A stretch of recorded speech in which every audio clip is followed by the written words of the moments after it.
അന്ധവിശ്വാസങ്ങളുടെയും അനാചാരങ്ങളുടെയും അകമ്പടിയോടെ ജാതിമത വിഭാഗീയ ചിന്തകൾ കൊടികുത്തി വാണിരുന്ന അപമാന ഭീതിയോടല്ലാതെ ഇന്നത്തെ തലമുറയ്ക്ക് മനസ്സിലാക്കാൻ കഴിയില്ല.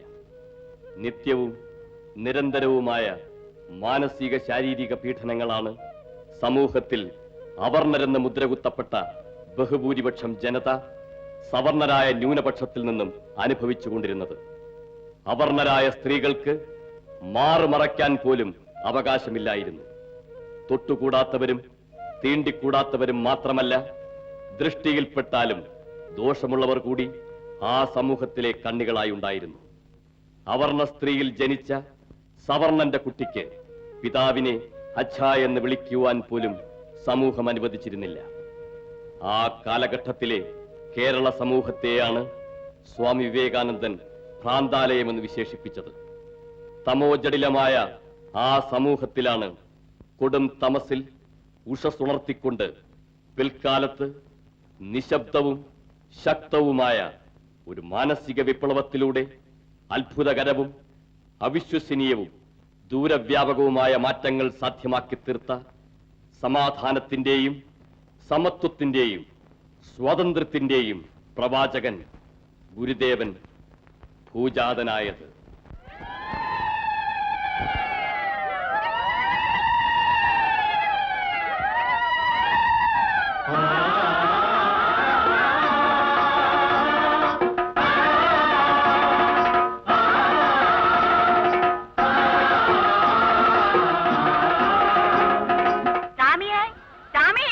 ഇവൻ എവിടെ പോയി കിടക്കുന്നോ എന്തോ? ഞാൻ ഇവിടെ ഉണ്ടേ. ഞാൻ എത്ര നേരമായി വിളിക്കുന്നു. എന്തായി? നീ വേഗം പോയി ആശാനോട് പറ ആൺകുഞ്ഞാണെന്ന്. പൈതലിന്റെ കരച്ചിൽ കേട്ടില്ലല്ലോ. കുഞ്ഞ് കരഞ്ഞില്ല, എന്താണാവോ? നീ വേഗം പോയിട്ട് വാ.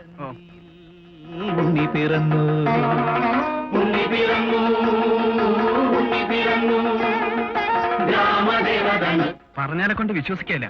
എന്നതാണ്? പൈതൽ കരഞ്ഞില്ലെന്നേ. കരഞ്ഞില്ലേ? അതിലെന്താണ് അത്ഭുതം? ജന്മനാ ജ്ഞാനികൾ കരയാറില്ല. സംശയിക്കേണ്ട, അവതാരം തന്നെ. അതാ നോക്കൂ, ആകാശത്തിലേക്ക്. കാണുന്നില്ലേ ദിവ്യപ്രകാശം?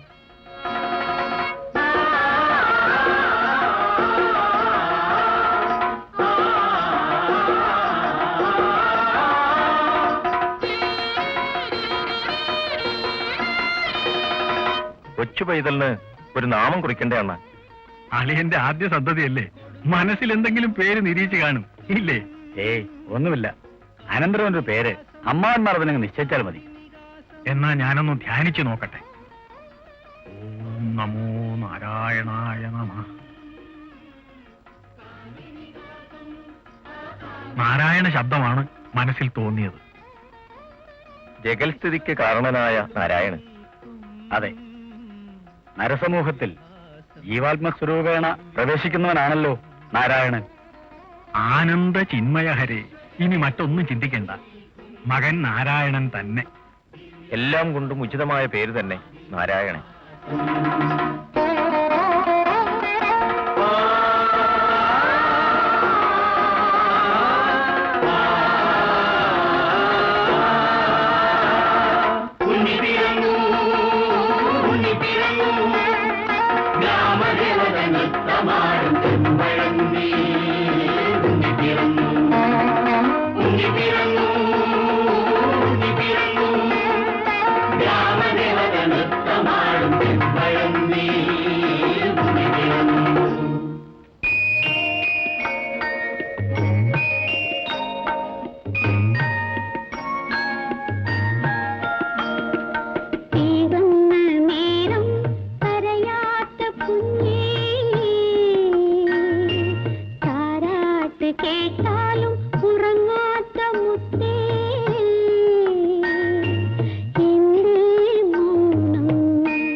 രിപുവിൽ തെളിഞ്ഞു കാണും.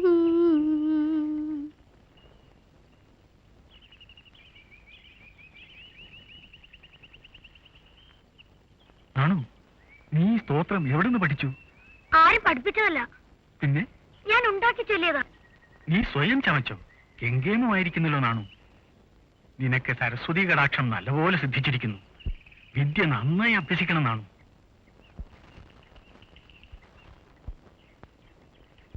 ഏതമേകേ വദന്ത്യഗ്നിം മനുമന്യേ പ്രജാപതി ഇന്ദ്രമേകേ പരേ പ്രാണം അവരേ ബ്രഹ്മശാശ്വതം.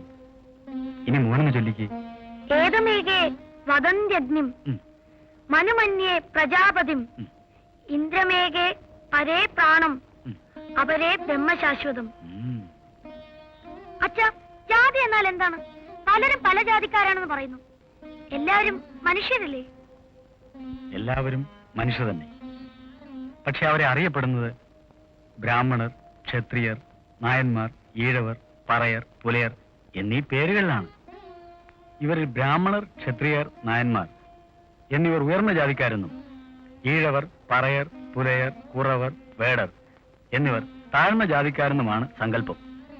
എന്തിനാ താണ ജാതിക്കാരെന്നും ഉയർന്ന ജാതിക്കാരുമെന്ന് കരുതുന്നത്? അത് പണ്ട് മുതൽക്കേ ആചരിച്ചു വരുന്നതാണ്. അത് മാറ്റാൻ മനുഷ്യൻ വിചാരിച്ചാൽ മാത്രമേ കഴിയൂ.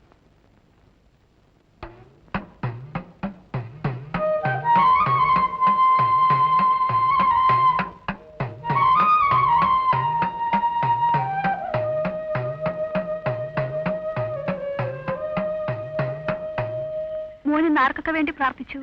എല്ലാവർക്കും വേണ്ടി പ്രാർത്ഥിച്ചു. അമ്മയോ? അമ്മ മോന് വേണ്ടി പ്രാർത്ഥിച്ചു. അവരോടുന്ന കാണുമ്പോൾ കഷ്ടം തോന്നുന്നു അമ്മേ. അവർക്ക് തീണ്ടലുണ്ട്, അതാണ് അവർ നമ്മളെ കാണുമ്പോൾ അകന്നു പോകുന്നത്. അവരോട് പറയണം ഓടരുതെന്ന്. അത് ആചാരമാണ് മോനെ. ഓടിയാ മോനെ, വേഗം വാ, വേഗം വാ.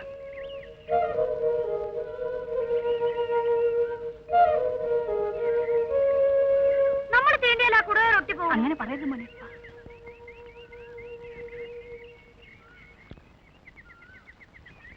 എന്താ മോനെ? നോക്കൂ അമ്മേ, കിളികൾ.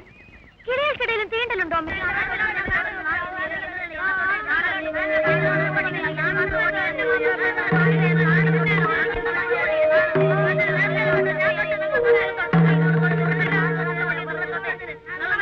ഞാൻ പറയുന്നത് അനുസരിക്കില്ല.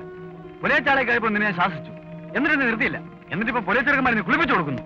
പുലയച്ചെറുക്കന്മാരുള്ള നിന്റെ ഒരു സ്നേഹം ഇനിയും ഇത് ആവർത്തിച്ചാൽ ഓ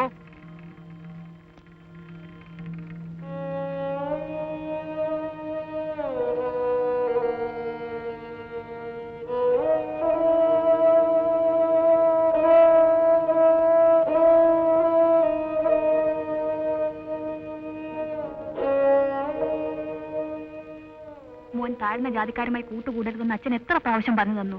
അതല്ലേ അച്ഛന് ദേഷ്യം വരുന്നത്. നമ്മൾ താഴ്ന്ന ജാതിയല്ലമ്മേ, പിന്നെന്താ? മോന് കുറെ കഴിയുമ്പോ എല്ലാം മനസ്സിലാകും. നമുക്ക് ജാതി വേണ്ടമ്മേ.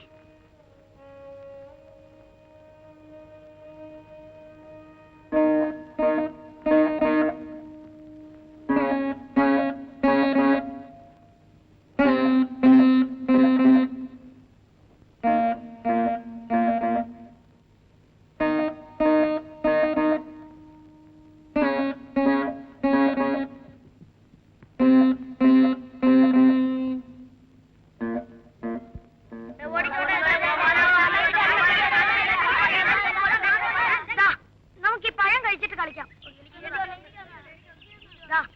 നിനക്ക്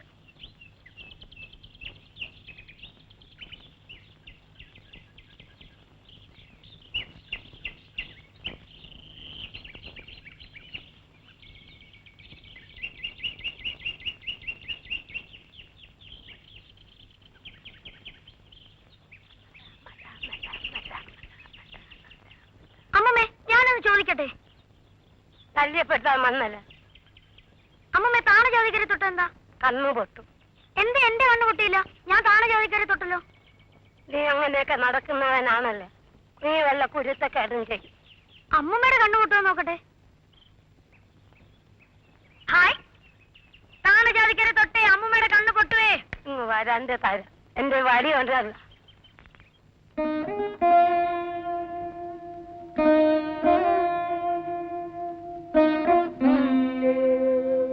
മോൻ ഇതൊക്കെ വായിച്ചാൽ മനസ്സിലാവൂ? എനിക്കെല്ലാം മനസ്സിലാവുമേ. മോൻ ഉറങ്ങിക്കോ, നേരെ ഒരുപാടായി.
കുച്ചുദേവി,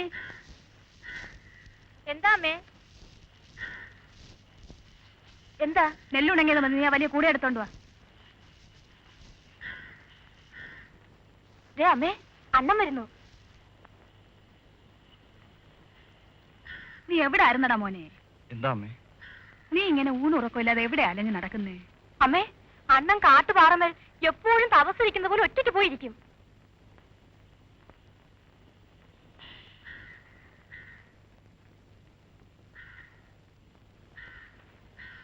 എന്ത് ചോദിച്ചാലും മിണ്ടാട്ടമില്ല. ഇങ്ങനെയുണ്ടോ പൈതങ്ങള്?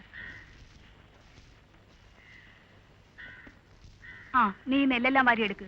കൊച്ചുമാരെ കൂടെ വിളിച്ചോ. അവൾ എവിടെ? ഞാനിവിടെ ഉണ്ടമ്മേ. എന്താ അമ്മേ? ഞാൻ ചോറെടുത്ത് കൊടുക്കട്ടെ, അവനൊന്നും കഴിച്ചു കാണി.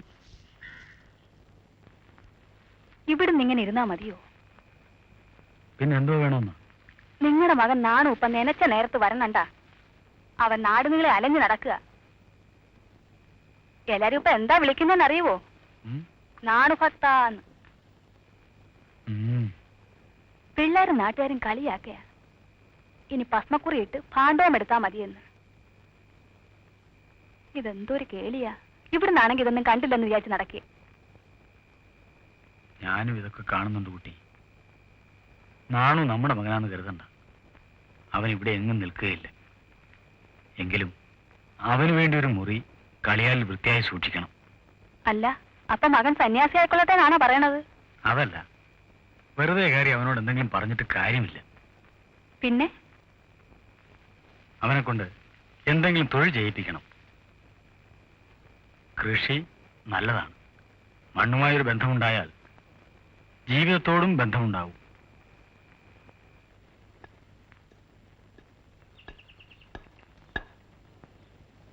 എന്താണോ വിശേഷം?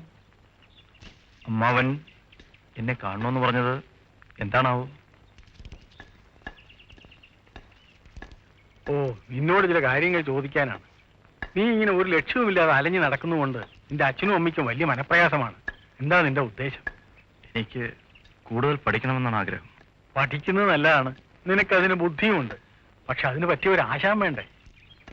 കുമ്മൻപള്ളി രാമൻപിള്ള ആശാന്റെ ഗുരുകുലത്തിൽ പോകാനാണ് ആഗ്രഹം. കുമ്മൻപള്ളി രാമപിള്ള ആശാൻ മഹാപണ്ഡിതനാണ്. വേദാന്തം മുഴുവൻ അറിയുന്ന മഹാശയനാണ്. ഇന്നലെ മനക്കൽ ക്ഷേത്രത്തിൽ വന്ന കഥകളിക്കാർ പറഞ്ഞു വാരണപ്പള്ളിയിൽ താമസിക്കാനുള്ള സൗകര്യമുണ്ട്. കൊച്ചുകൃഷ്ണ പണിക്കരെ എനിക്കറിയാം. എന്നാ പിന്നെ അതിനുവേണ്ട എല്ലാ ഏർപ്പാടുകളും ചെയ്തു. ഞാൻ പോയി വരട്ടെ അച്ഛ. അച്ഛൻ എന്നെ അനുഗ്രഹിക്കണം. ഇരുട്ടുവിളക്ക് നിന്നെ വിചാരിച്ചുകൊണ്ട് നിന്റെ അമ്മ എവിടെ ഇരിക്കുന്നു ഓർമ്മിച്ചു കൊള്ളണം.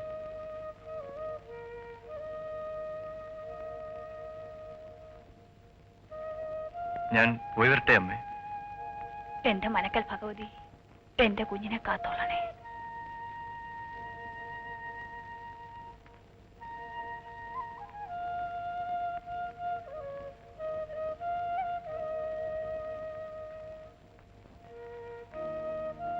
ആണോ? ഇത് നിന്റെ കയ്യിലിരിക്കട്ടെ, കുറച്ച് പണം. അമ്മാവ, ഇപ്പോഴിത് വേണ്ട. എനിക്കെന്തിനാണ് പണം?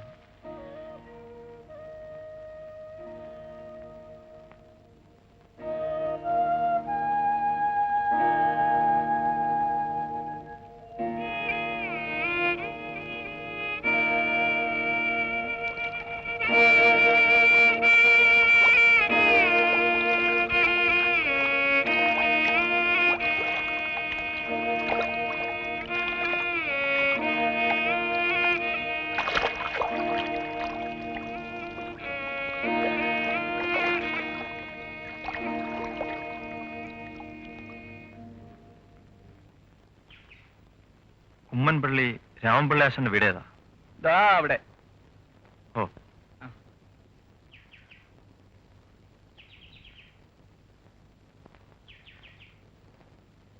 ആരാണ്? ആശാനെ കാണാൻ ചെമ്പഴത്തിന്ന് വരികയാണ്. പേര് നാരായണൻ.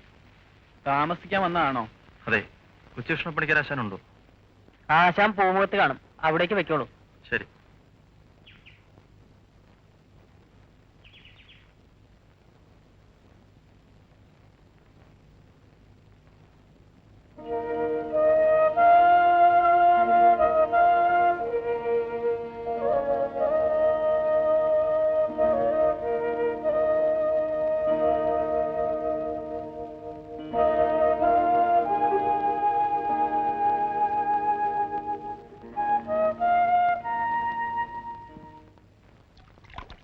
അപ്പോൾ നീ പോകാൻ തന്നെ തീരുമാനിച്ചോന്നാണോ?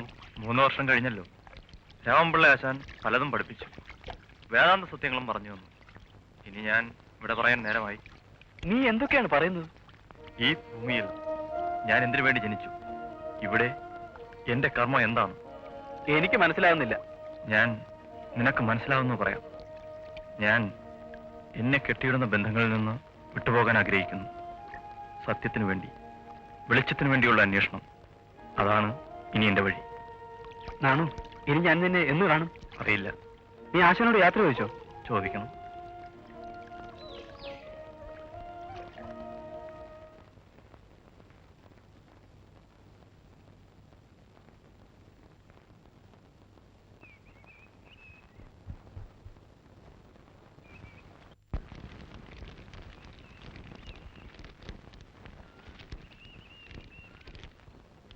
ആണോ ഇവിടെ? അണ്ണനെ കണ്ടില്ല. വല്ല ആൽത്തറയിലോ കടൽക്കരയിലോ ചെന്ന് കിടക്കുന്നുണ്ടാവും.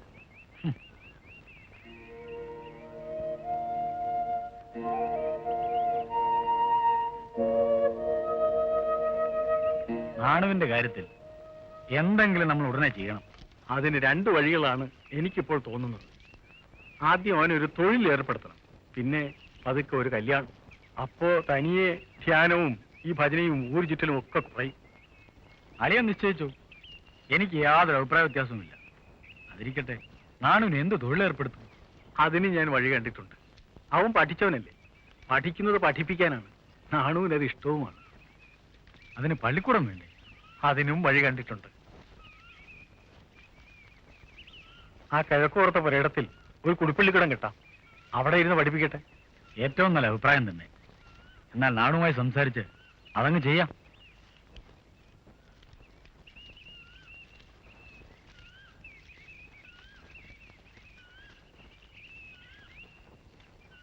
അവൻ നന്നാകുമെന്ന് വിചാരിച്ചാണ് കുടിപ്പള്ളിക്കൂടം തുടങ്ങിക്കൊടുത്ത്. എന്നിട്ടിപ്പോ എന്തായി? നാണുവിനിപ്പൊ കഷ്ടകാലമാണെന്ന് തോന്നുന്നു. കഷ്ടകാലം. കണ്ട പുലയക്കുടലിൽ കയറിറങ്ങുന്നതും താഴ്ന്ന ജാതിക്കാരുമായി കൂട്ടുകൂടുന്നതും അവരുടെ കയ്യിൽ നിന്ന് ഭക്ഷണം വാങ്ങി കഴിക്കുന്നതൊക്കെ കഷ്ടകാലമാണല്ലേ? അച്ഛൻ പറഞ്ഞതെല്ലാം ഞാൻ കേട്ടു.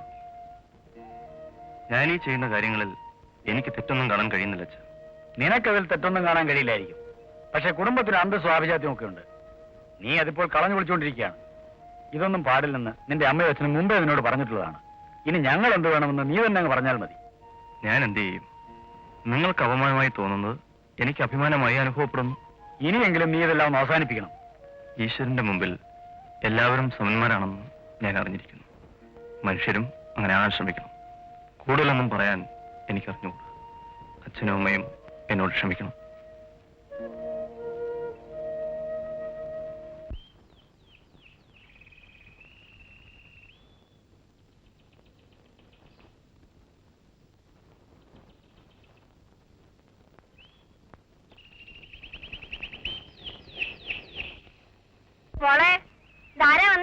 നോക്കിക്കേ.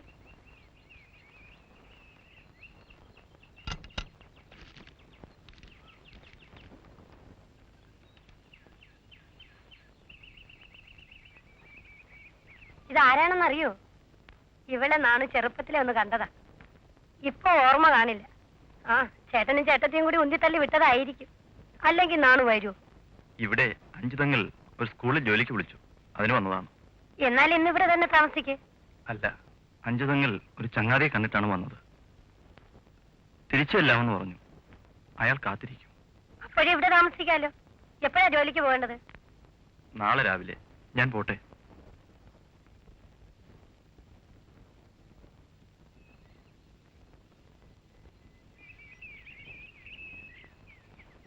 നാണു അഞ്ചതെങ്കിൽ ചേട്ടന്റെ വീട്ടിൽ പോയിരുന്നു. എനിക്ക് അപ്പോഴേ വിചാരം തോന്നിയതാ, നമ്മൾ എന്തിനാ കൂടുതലടന്ന് അന്വേഷിക്കുന്നത്. എനിക്കും അങ്ങനെ തോന്നുന്നു. നാണു കാളിക്കുട്ടിയെ കണ്ടിരിക്കുമല്ലോ. അവൻ അവളെ ഇഷ്ടപ്പെടാതെ വരില്ല. സൂര്യൻ ഉദിച്ചു വരുന്ന പോലത്തെ പെണ്ണല്ലേ, നല്ല സ്വഭാവവും. നാണുവിന് സ്വന്തം അഭിപ്രായങ്ങളുണ്ട്, ജീവിത രീതിയുണ്ട്. അല്ലാതെ അവൻ നമ്മളെ അനുസരിക്കാതിരുന്നിട്ടില്ലല്ലോ. ഒരു കാലത്ത് അവൻ ഇപ്പോൾ പറയുന്ന കാര്യങ്ങൾ ശരിയായി വന്നുകൂടുന്നുണ്ടോ? ഏതായാലും ആലോചന നടക്കട്ടെ. നമുക്ക് എത്രയും പെട്ടെന്ന് ഇതങ്ങ് നടത്തണം.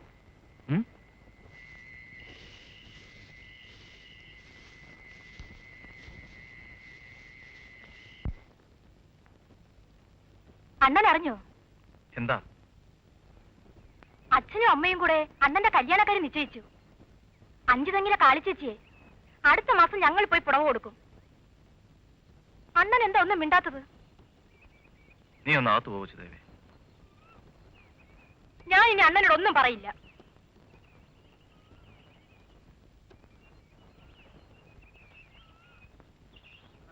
ചെറുക്കന്റെ ആൾക്കാർ വരുന്നുണ്ട് കേട്ടോ.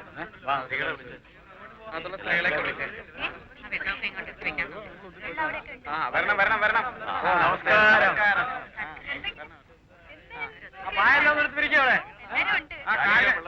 എല്ലാവർക്കും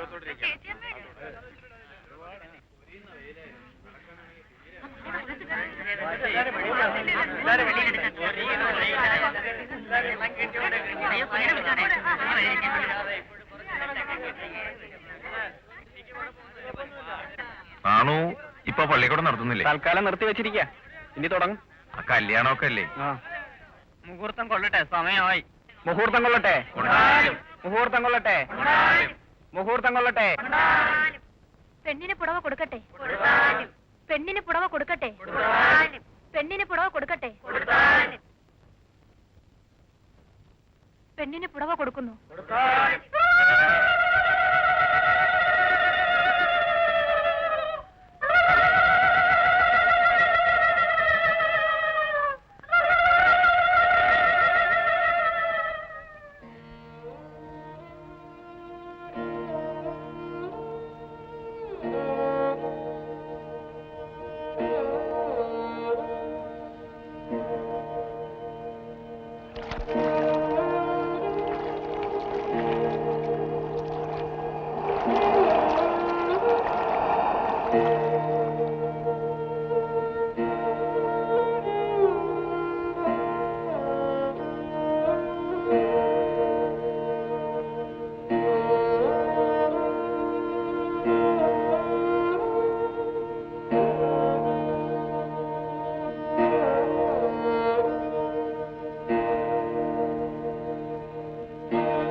എന്റെ മക്കൾ ഇവിടെ വന്നിരിപ്പുണ്ടോ? വാ, വന്ന് എന്തെങ്കിലും കഴിക്കേ. എനിക്കൊന്നും വേണ്ടമ്മേ. മോൻ ഇന്ന് തന്നെ പോയാ കാളിയെ കൂട്ടിക്കൊണ്ട് വരണം. പുടവ കൊടുക്കാൻ പെങ്ങന്മാർ മതി, പക്ഷെ പാണിഗ്രഹണത്തിന് നീ തന്നെ പോകണ്ടേ? വിവാഹം കഴിഞ്ഞിട്ട് നീ അവളുടെ മുഖത്ത് പോലും ഒന്ന് നോക്കിയില്ലല്ലോ. ഇല്ലെങ്കിൽ അവളുടെ ദുഃഖം ഈ തറവാട്ടിന്മേൽ ഒരു ശാപമായി വീഴും. അവൾ ദുഃഖിക്കാതിരിക്കുകയല്ലേ അമ്മയ്ക്ക് ആവശ്യം? ശരി,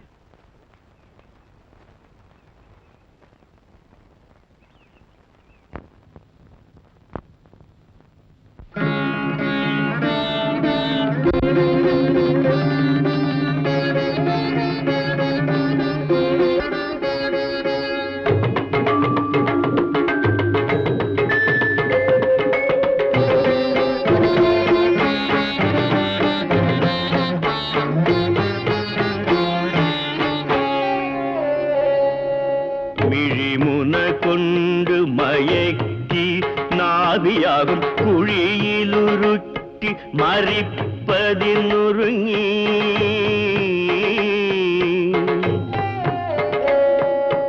മിഴിമുന കൊണ്ട് മയക്കി നാവിയാകും കുഴിയിലുരുട്ടി മരിപ്പതിനുറുങ്ങി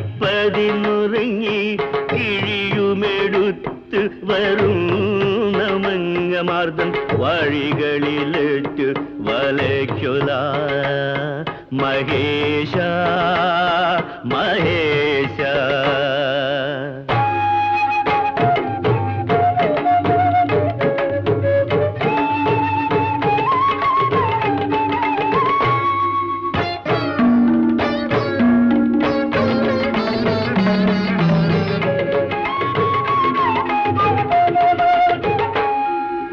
തലമുടി കോതി മുടിഞ്ഞു തക്കയിട്ട്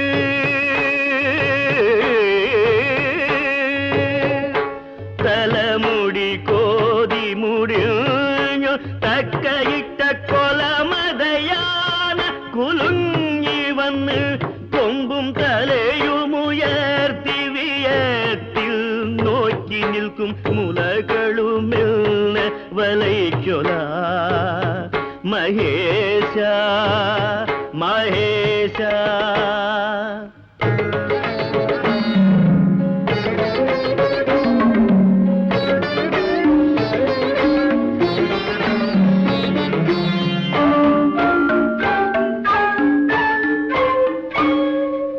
കുരുവുകൾ പോലെ കുരുത്ത് മാർവിടത്തിൽ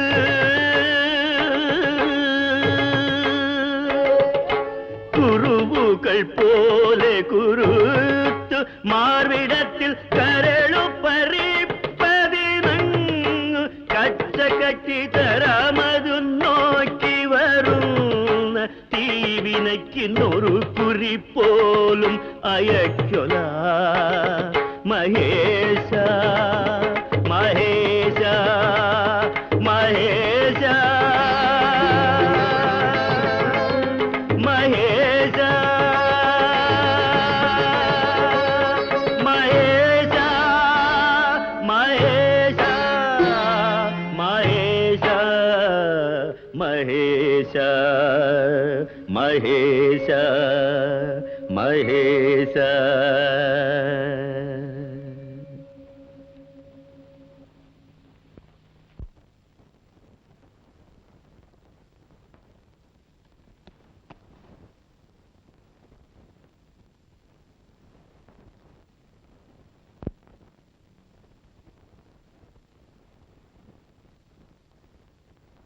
വരുന്ന വിവരം അറിഞ്ഞില്ല.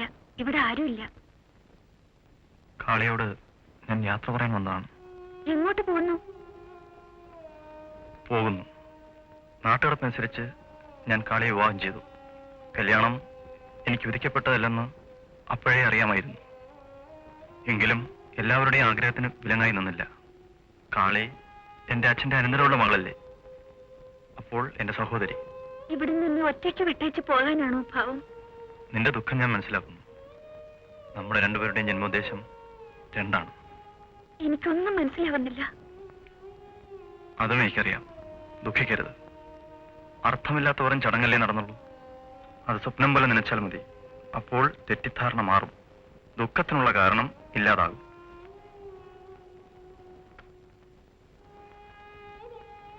ഞാൻ പോവുകയാണ്. അമ്മയോട് യാത്ര ചോദിച്ചതായി പറഞ്ഞേക്കൂ.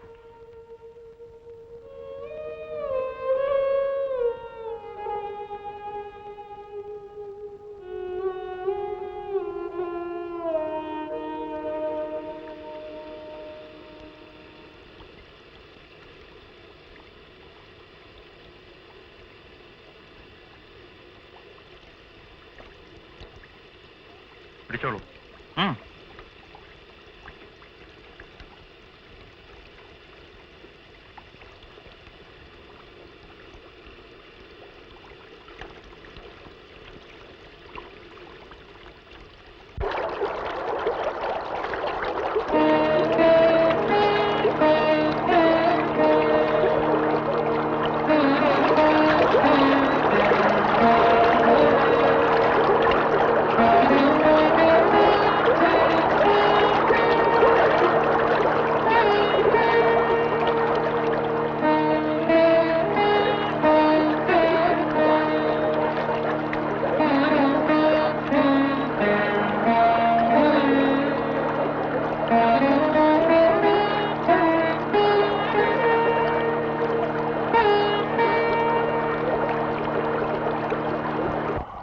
എവിടെ വെച്ചാണ് നമ്മൾ ഇതിനു മുമ്പ് കണ്ടിട്ടുള്ളത്?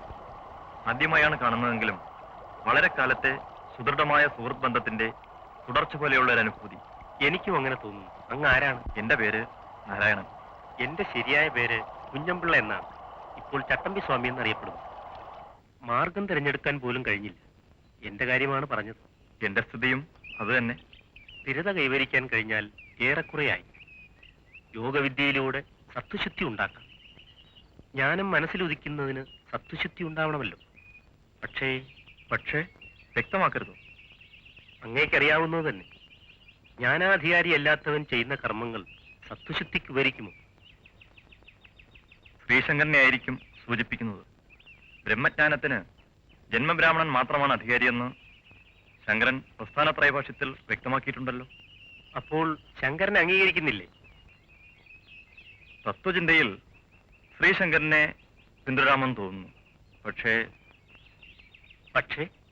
പക്ഷേ എന്തോ ഒന്നിന്റെ കുറവ് ശങ്കരഭാഷ്യത്തിനില്ലേ എന്നൊരു തോന്നൽ. അതെന്താണ്? ലോകം മിഥ്യയാണെന്ന വാദത്തിലെ വീക്ഷണമാണോ ഉദ്ദേശിക്കുന്നത്? എന്തുകൊണ്ടാണ് ശങ്കരൻ ജ്ഞാനത്തിന് മാത്രമേ മോക്ഷസാധകത്വമുള്ളൂ എന്ന് വാദിക്കുന്നത്? ഇതാണ് എന്നെ കുഴയ്ക്കുന്നത്. മോക്ഷം ഒരു പുതിയ അവസ്ഥയല്ല എന്ന ബോധമായിരിക്കാം അത്തരം ഒരു വാദത്തിന് ഉപോത്ബലകമായി ഭവിച്ചത്. മോക്ഷം കർമ്മം കൊണ്ട് നേടാവുന്ന അല്ലെന്നാണോ വിവക്ഷ? ശ്രീശങ്കരന്റെ വിവക്ഷ അത് തന്നെയാണെന്നാണ് ഞാൻ മനസ്സിലാക്കുന്നത്. പക്ഷേ ചിലതരം കർമ്മങ്ങൾ പരോക്ഷമായ മോക്ഷസാധകമായി ശങ്കരൻ അംഗീകരിക്കുന്നുണ്ട്. ഉദാഹരണം നിത്യം, നൈമിത്തികം, പ്രായച്ചിത്തികം ആ കൂട്ടത്തിൽപ്പെടുന്നതാണല്ലോ. ഇവിടെ ഞാൻ ശങ്കരനെ കൈവിടുകയാണ്. മനസ്സാക്ഷിക്ക് ബോധ്യപ്പെടാൻ വളരെ ബുദ്ധിമുട്ടുള്ളതാണത്. അങ്ങയുടെ പൊരുത്തം എന്താണാവും? അസംഗമായി അർപ്പണബോധത്തോടെ ചെയ്യുന്ന ഏതുതരം കർമ്മവും മോക്ഷസാധകമാണ്. ഇവിടെ കർമ്മത്തിന്റെ തരനാലിഴകീർന്ന വിഭജനത്തിന് പ്രസക്തി കൽപ്പിക്കേണ്ടതില്ല തന്നെ. ഭഗവാൻ കൃഷ്ണന്റെ ചതുർമാർഗോപദേശത്തിലും കർമ്മത്തിനാണല്ലോ പ്രാമാണ്യത കൽപ്പിച്ചിട്ടുള്ളത്. കർമ്മബന്ധം നിലനിൽക്കുന്നിടത്തോളം മോക്ഷസാധകം സാധ്യമാവില്ലല്ലോ. കർമ്മം ചെയ്തുകൊണ്ട് തന്നെ കർമ്മബന്ധം മറക്കാൻ കഴിയില്ലേ?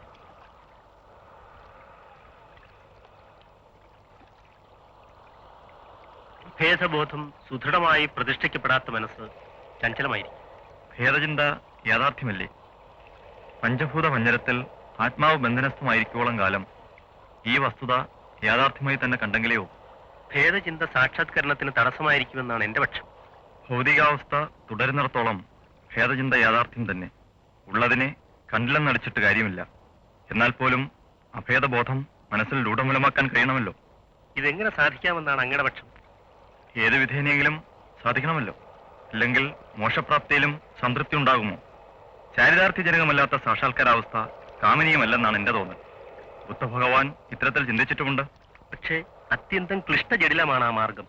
ക്ഷിപ്തസത്യമല്ലായിരിക്കാം, എങ്കിലും ഒക്കാത്തതല്ല. രണ്ടു മാർഗങ്ങളുടെ സമഞ്ജസമായ സമ്മേളനത്തിലൂടെയുള്ള ഒരു ശ്രമമായിരിക്കും. പൊതുവെ ഋഷിവര്യന്മാർ സ്വീകരിക്കാറുള്ള വഴികളിൽ നിന്നൊക്കെ തികച്ചും വ്യത്യസ്തമാണിത്. ജ്ഞാനകർമ്മ മാർഗങ്ങൾ ഒന്നുചേരുമ്പോൾ അത്ഭുതങ്ങൾ സൃഷ്ടിക്കുവാൻ കഴിയുമെന്നാണ് എന്റെ വിശ്വാസം. ഭേദാവസ്ഥയിലോട്ടുള്ള യാത്ര അവസാനം അഭേദാവസ്ഥയിലേക്ക് തന്നെ നയിക്കപ്പെടും. ജ്ഞാനത്തിന്റെ സ്വാധീനം കൊണ്ട് കർമ്മനിരതമായ ഭൗതിക ജീവിതം സൃഷ്ടിച്ചേക്കാവുന്ന ഭേദചിന്തകൾക്ക് കടിഞ്ഞാണിടുവാൻ കഴിയുമല്ലോ. ഇവിടെ കർമ്മങ്ങളെല്ലാം തന്നെ മോക്ഷസാധകമായി തീരുകയാണ് ചെയ്യുന്നത്, അഥവാ ആക്കി തീർക്കുകയാണ് ചെയ്യേണ്ടത്. ഫലേച്ഛ കൂടാതെയുള്ള എല്ലാ കർമ്മങ്ങളുടെയും ആത്യന്തിക ലക്ഷ്യവും അതുതന്നെ. ഇനി അങ്ങ് തന്നെ തീരുമാനിക്കൂ, അടുത്ത പടി എന്തെന്ന്. അങ്ങേ വഴി കാണിക്കാൻ ഞാൻ ആരുമല്ല. എങ്കിലും യോഗവിദ്യ ശരീരബന്ധിയായ ആത്മാവിനെ ഉത്തേജിപ്പിക്കുവാൻ പര്യാപ്തമായിരിക്കുമെന്ന് എനിക്ക് അഭിപ്രായമുണ്ട്. ശരീരവും ആവശ്യമാണല്ലോ. കർമ്മമാർഗം മോക്ഷമാർഗമായി അംഗീകരിച്ചവർക്ക് പ്രത്യേകിച്ചും. അപ്പോൾ നിശ്ചയിച്ചു കഴിഞ്ഞു എന്നർത്ഥം. അങ്ങയുടെ മാർഗവും വിഭിന്നമല്ലല്ലോ. യോജിക്കുന്നു. പക്ഷെ ജ്ഞാനമാർഗത്തിന് പ്രാമാണ്യത കൽപ്പിക്കുന്ന അല്ലേ യുക്തി എന്നൊരു സംശയം ബാക്കി നിൽക്കുന്നു. അങ്ങനെ ചിലരുടെ വ്യത്യാസങ്ങൾ ഇപ്പോഴും നിലനിൽക്കും. അത് മോക്ഷസാധകത്വത്തിന് ഒരു തരത്തിലും ദോഷമായി ഭവിക്കില്ല. അടിസ്ഥാനപരമായ ഐക്യദാർഢ്യത ഉണ്ടായാൽ മതി. നമ്മുടെ സമ്മേളനം അങ്ങ് പറഞ്ഞതുപോലെ വിധിയുടെ സാക്ഷാത്കാരം തന്നെ, സംശയമില്ല. എങ്കിൽ നമുക്ക് അയ്യാവു സ്വാമിയുടെ അടുത്തേക്ക് പോകാം. ഒരു ദീർഘയാത്രയ്ക്കുള്ള ഒരുക്കം അവിടെ തന്നെ ആവാം.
நீ ஏன் சுவாமிக்கு உணவு கொடுத்தாய்? இன்னைக்கு நான் தானே கொடுக்க வேண்டியது. இது என்னோட விருப்பம். ஒத்துக்க மாட்டேன்.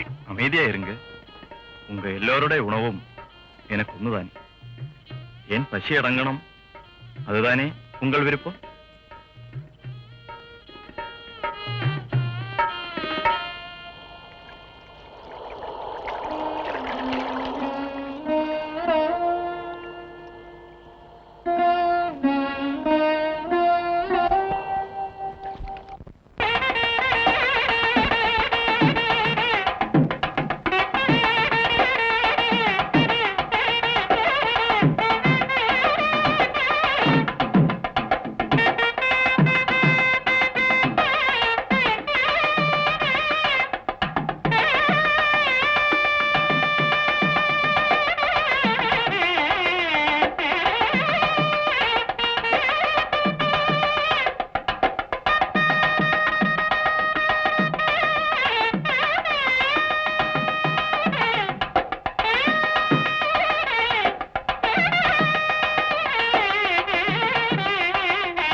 ആരാണ് പ്രധാന ഗ്രഹനാഥൻ? കെട്ടുകല്യാണം ആവശ്യമുള്ളതല്ല. നാം ഇതേപ്പറ്റി പലപ്പോഴും ജനങ്ങളെ അറിയിച്ചിട്ടും ഇതേവരെ നിങ്ങളാരും അത് വേണ്ട പോലെ കേൾക്കുന്നില്ലല്ലോ. നിങ്ങളുടെ ഗുണത്തിനായിട്ടാണ് പറയുന്നത്. നിങ്ങൾക്ക് നമ്മുടെ വാക്കിൽ വിശ്വാസമുണ്ടെങ്കിൽ കെട്ടുകല്യാണം കൂടാതെ കഴിയണം. സ്വാമി എങ്ങനെ കൽപ്പിക്കുന്നു അങ്ങനെ. മേലിൽ ഞങ്ങളുടെ കുടുംബത്തിൽ കെട്ടുകല്യാണം നടത്തുകയില്ല. അതുപോരാ. അനാവശ്യമെന്ന് മനസ്സിലായാൽ എന്തുകൊണ്ട് ഈ കെട്ടുകല്യാണം തന്നെ നിങ്ങൾക്ക് മുടക്കിക്കൂടാ? അനാവശ്യമായ ഈ കെട്ടുകല്യാണം മുടക്കിയതുകൊണ്ട് യാതൊരു ദോഷവും വരാനില്ല. സ്വാമി, കുട്ടികളുടെ കാരണവന്മാർക്കും ജനങ്ങൾക്കും പെട്ടെന്ന് അങ്ങനെ ചെയ്യുന്നത് സമ്മതമായിരിക്കുമോ എന്ന് അറിഞ്ഞുകൂടാ. നിങ്ങൾക്ക് സമ്മതം തന്നെയോ? അതറിയട്ടെ. അവരുടെയൊക്കെ സമ്മതം നാം ചോദിച്ചോളാം. സ്വാമി കൽപ്പിക്കുന്ന പോലെ കേൾക്കാൻ എനിക്ക് പൂർണ്ണ സമ്മതമാണ്. പൂർണ്ണ സമ്മതം തന്നെയല്ലേ? എന്നാൽ മതി. നാം പറഞ്ഞത് നിങ്ങൾക്ക് മനസ്സിലായല്ലോ. കെട്ടുകല്യാണം അശാസ്ത്രീയവും അനാവശ്യവുമാണ്. അതുകൊണ്ട് കെട്ടുകല്യാണം നാം മുടക്കിയിരിക്കുന്നു എന്ന് മാത്രമല്ല, ഈ സ്വജനങ്ങളിൽ ആരും തന്നെ അനാവശ്യമായ അടിയന്തരം മേൽ നടത്തരുതെന്നും നാം ഉറപ്പായി ആജ്ഞാപിക്കുന്നു.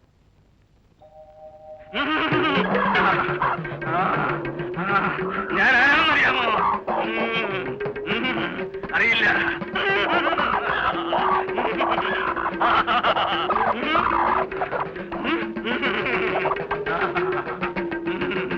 എന്താ ഇതൊക്കെ? നമുക്കൊന്നും മനസ്സിലാകുന്നില്ലല്ലോ. കോഴിക്കുരുതി. ഇവിടെ ഇതൊക്കെയാണേ വഴിപാട്.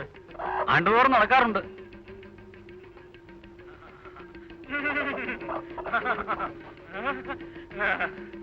എത്ര കോഴിയെ വെട്ടും? 100, 150 ഒക്കെ ആകും. അത്രയ്ക്കുണ്ടോ?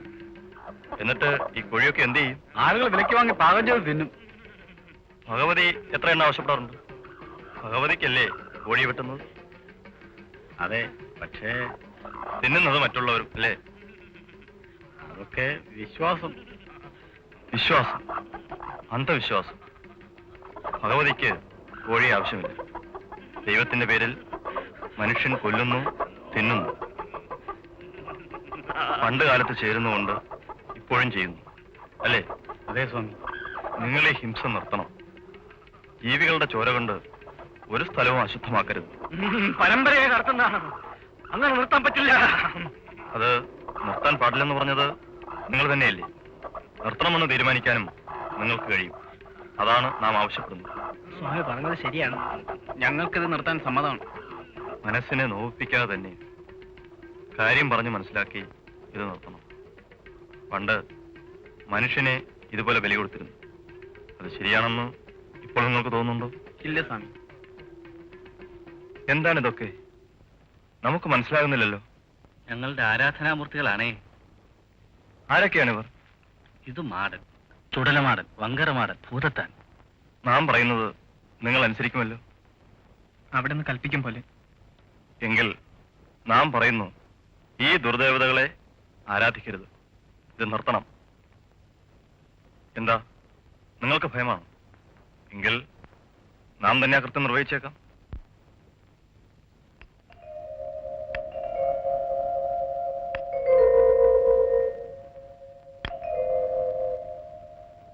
സാത്വികമായ രീതിയിൽ നമുക്ക് പൂജാകർമ്മങ്ങൾ ഇവിടെ നടത്തുവാനുള്ള ഏർപ്പാടുകൾ ചെയ്യാം. ഞാൻ പൽപ്പുവാണ്.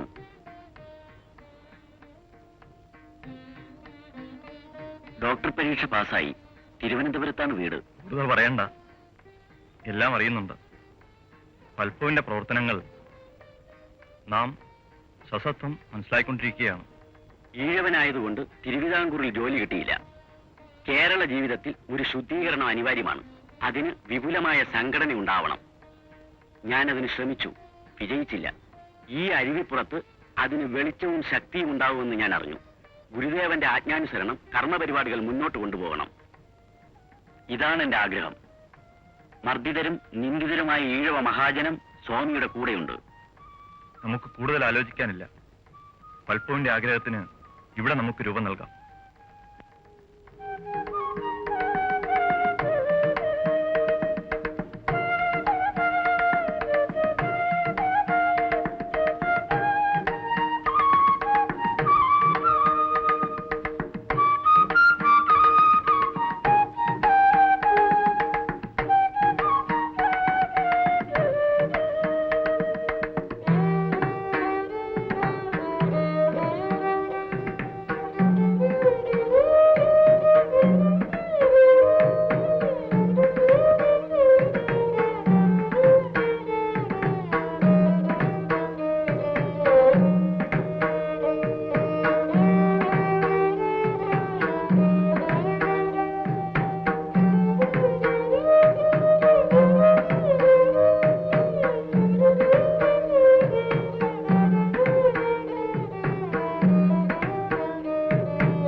സങ്കടം ഉണർത്തിക്കാനുണ്ടേ.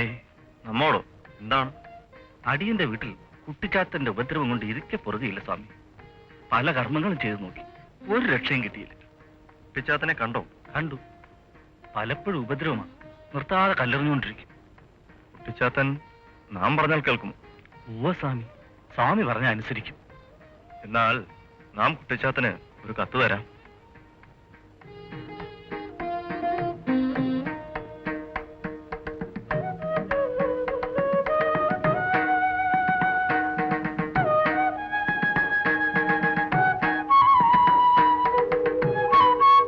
എന്തുകൊണ്ട് നിങ്ങൾക്ക് ജന്തുബലി നിർത്തിക്കൂടാ?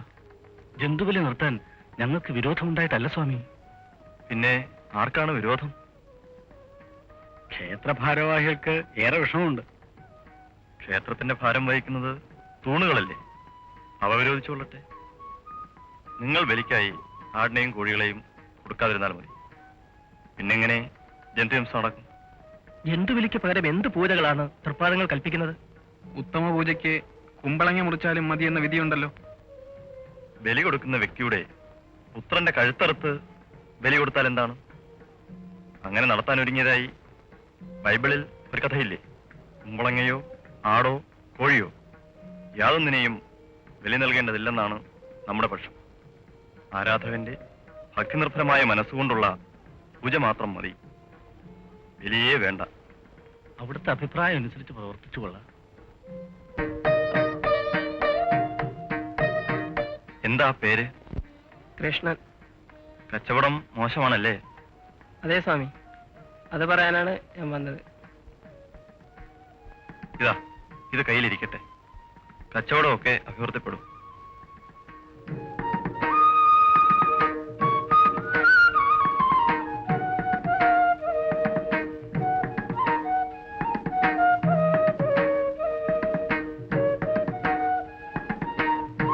അടിയങ്ങൾക്ക് ഒരു സങ്കടം ഉണർത്തിക്കുവാനുണ്ട്.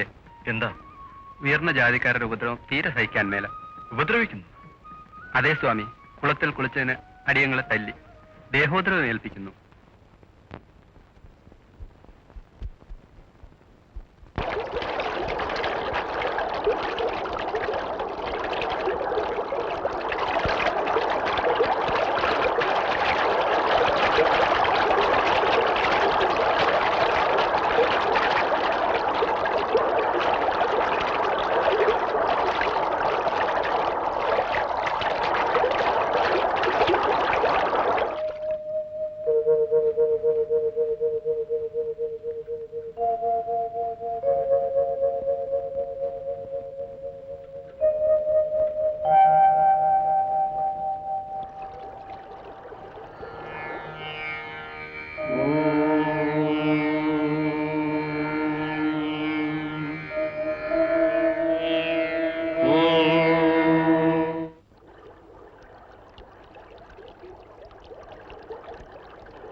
കരുവേപ്പുറം നമുക്ക് വളരെ ഇഷ്ടപ്പെട്ടു. പ്രകൃതിദേവി അനുഗ്രഹിച്ച സ്ഥലം എന്തുകൊണ്ടും ധന്യമാണ്, അല്ലേ? ഈ പുണ്യഭൂമിയിൽ ഒരു ശിവക്ഷേത്രം സ്ഥാപിച്ചാൽ എങ്ങനെയിരിക്കും? ശിവക്ഷേത്രം? അതെ, ശിവക്ഷേത്രം തന്നെ. ജാതിമത ഭേദമില്ലാതെ ഈശ്വരവിശ്വാസികൾക്കെല്ലാം നിത്യവും പ്രാർത്ഥന നടത്താൻ ഉതകുന്ന ഒരു ആരാധനാലയം. ക്രമേണ ആ ജാതി വ്യത്യാസം മറക്കാൻ ഒരു ഉപാധി കൂടിയാണ്. സ്വാമി, അവിടെ എന്താണ് ഉദ്ദേശിക്കുന്നത്? ശിവക്ഷേത്രം സ്ഥാപിക്കുക, അതെങ്ങനെ സാധിക്കും? പ്രതിഷ്ഠ നടത്താനുള്ള അധികാരം ബ്രാഹ്മണർക്കുള്ളതല്ലേ?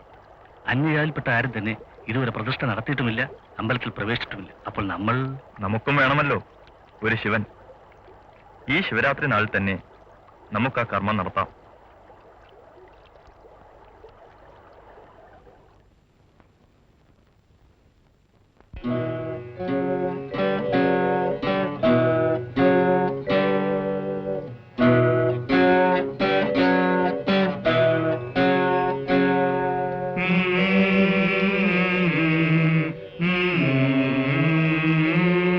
ശിവശങ്കര ശർവശരണ്യ വിഭോ ഭവ സങ്കടനാശന പാഹി ശിവ കവി സന്തതി സന്തതവും തൊഴുമെൻ നവനാടകമാടുമരുമ്പൊരുളേ.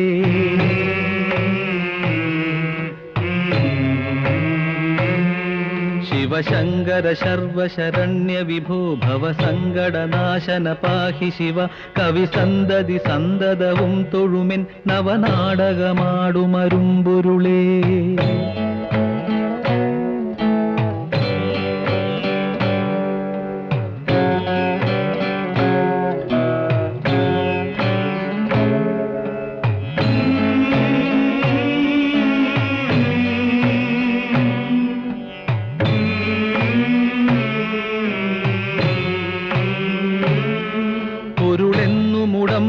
മക്കളുയിർത്തിരളെന്നും ഇതൊക്കെ അനർത്ഥകരം കരളിന്ന് കളഞ്ഞ് കരും കടലിൽ പുരളാതെ പൊതിഞ്ഞു പിടിപ്പത് നീ.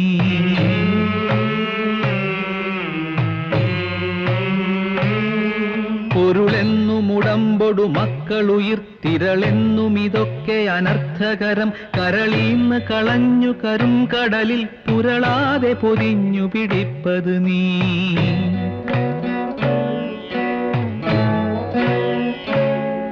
പിടിപെട്ടു പുരണ്ടു മറിഞ്ഞു പിണക്കുടിയിൽ കുടികൊണ്ടു ഗുണങ്ങളോടും കുടികൊണ്ടു കുടിക്കുമരും കുടി നീരടി തട്ടിയകത്ത് നിറഞ്ഞിരി നീ.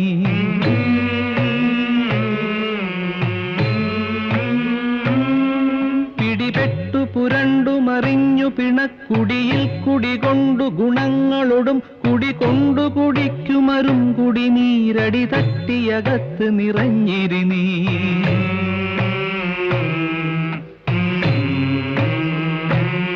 കളമുണ്ടു കറുത്തതു നീ ഗരളം കളമുണ്ടതു കൊണ്ടു കൃപാനിധിയെ കളമുണ്ടൊരു കൊണ്ടലൊടൊത്ത കടൽ കളവുണ്ടൊരു സീമ നിനക്ക് നഹി.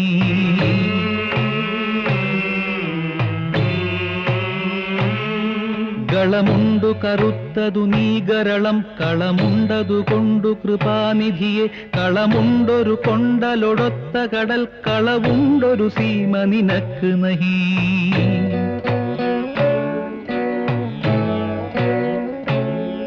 കനിവെന്നിലിരുത്തി അനങ്കരസക്കനി തട്ടിയെറിഞ്ഞു കരം കഴുകി തനി മുക്തി പഴുത്തു ചൊരിഞ്ഞൊഴുകും കനകക്കൊടിയെ കഴലേകുക നീ.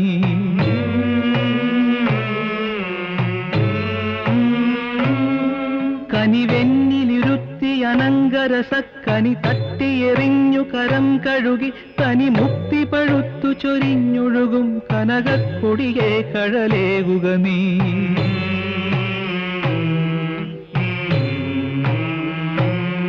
ശിവശങ്കര ശർവശരണ്യ വിഭോ ഭവ സങ്കടനാശന പാഹി ശിവ കവി സന്തതി സന്തതവും തൊഴുമെൻ നവനാടകമാടുമരുമ്പൊരുളേ. ശിവശങ്കര ശിവശങ്കര ശിവശങ്കര ശിവശങ്കര ശിവശങ്കര ശിവശങ്കര ശിവശങ്കര ശിവശങ്കര ശിവശങ്കര ശിവശങ്കര ശിവശങ്കര ശിവശങ്കര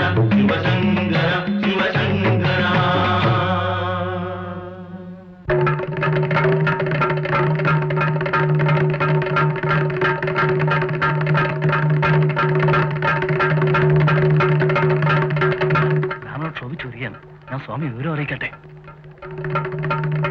എവിടെ നിങ്ങളുടെ താന്ത്രികൻ സ്വാമി? സ്വാമി ആശ്രമത്തിലുണ്ട്. ആശ്രമം? ചോവന്റെ ചെറ്റക്കുടലിന് ആശ്രമം എന്ന് പേരുണ്ടോ? എന്തൊരു കാലം, എന്തൊരു കാലം! ഇങ്ങനെയുണ്ടോ? ശിവ ശിവ!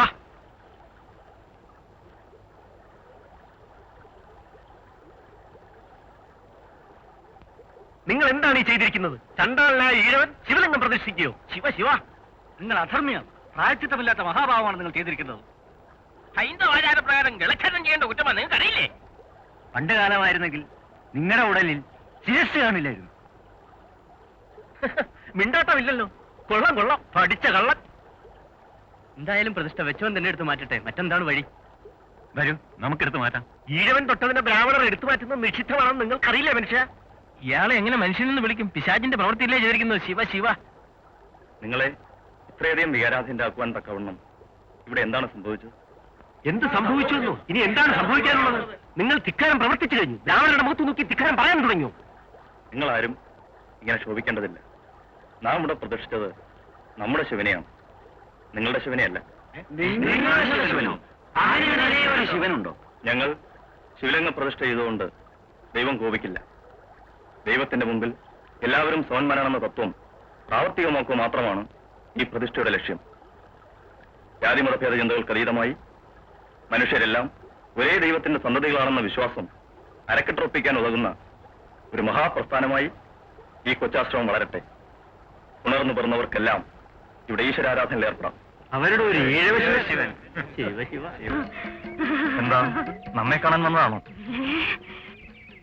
ഞാനാണെന്നറിയാമോ? അറിയാമല്ലോ.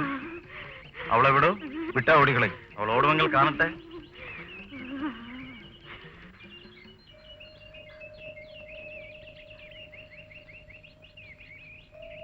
നാം പറയുന്നത് അനുസരിക്കണം കേട്ടോ.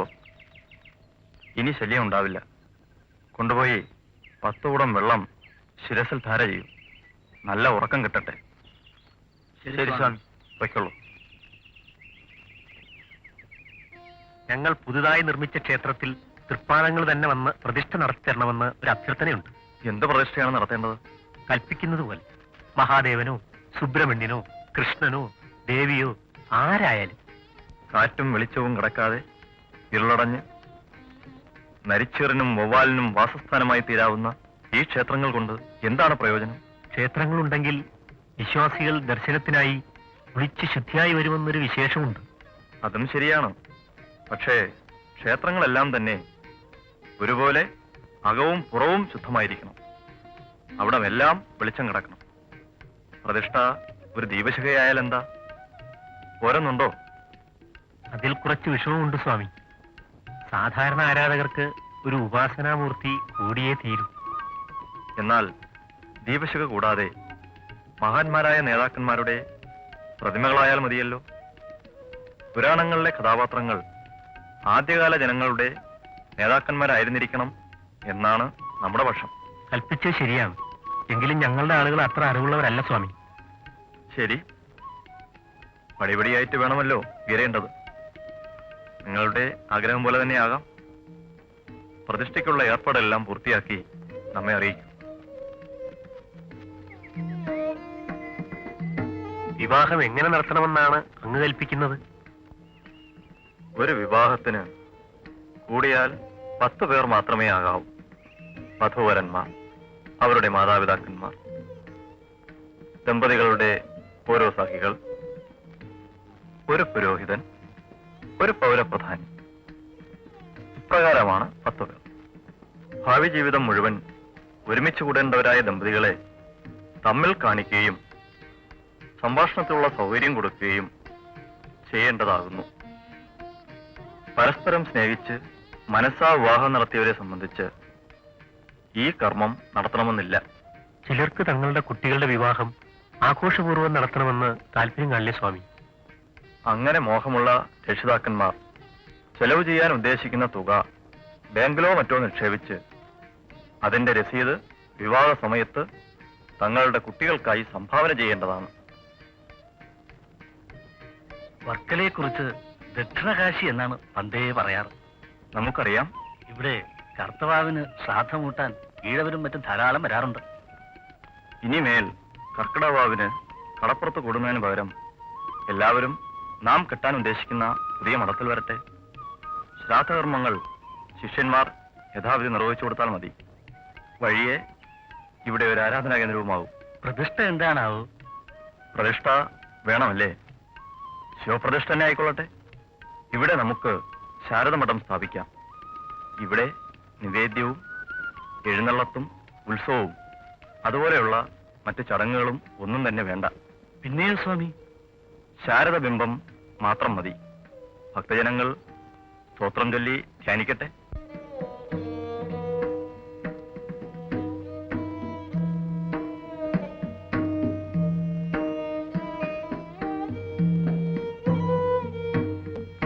ശക്തിയായ തലവേദന, പല മരുന്നും കഴിച്ചു, ഒരു കുറവുമില്ല സ്വാമി. സാരമില്ല, ഒരു കഷായം കഴിച്ചാൽ മതി. പൂന്തോട്ടി വേരും നറനീണ്ടി കിഴങ്ങും പിച്ചിപ്പൂവും 3 കഴഞ്ചെടുത്ത് നാഴി വെള്ളത്തിൽ കഷായം വെച്ച് ഒരു തുടമാക്കി സമം പാലും ചേർത്ത് ദിവസവും കാലത്ത് 2 ആഴ്ച സേവിക്കുക. വേമ്പടിക്ക് ബോധാനന്ദൻ ഒരു സിന്ദൂരവും തരും. അത് മതി, സകല അസുഖവും മാറും.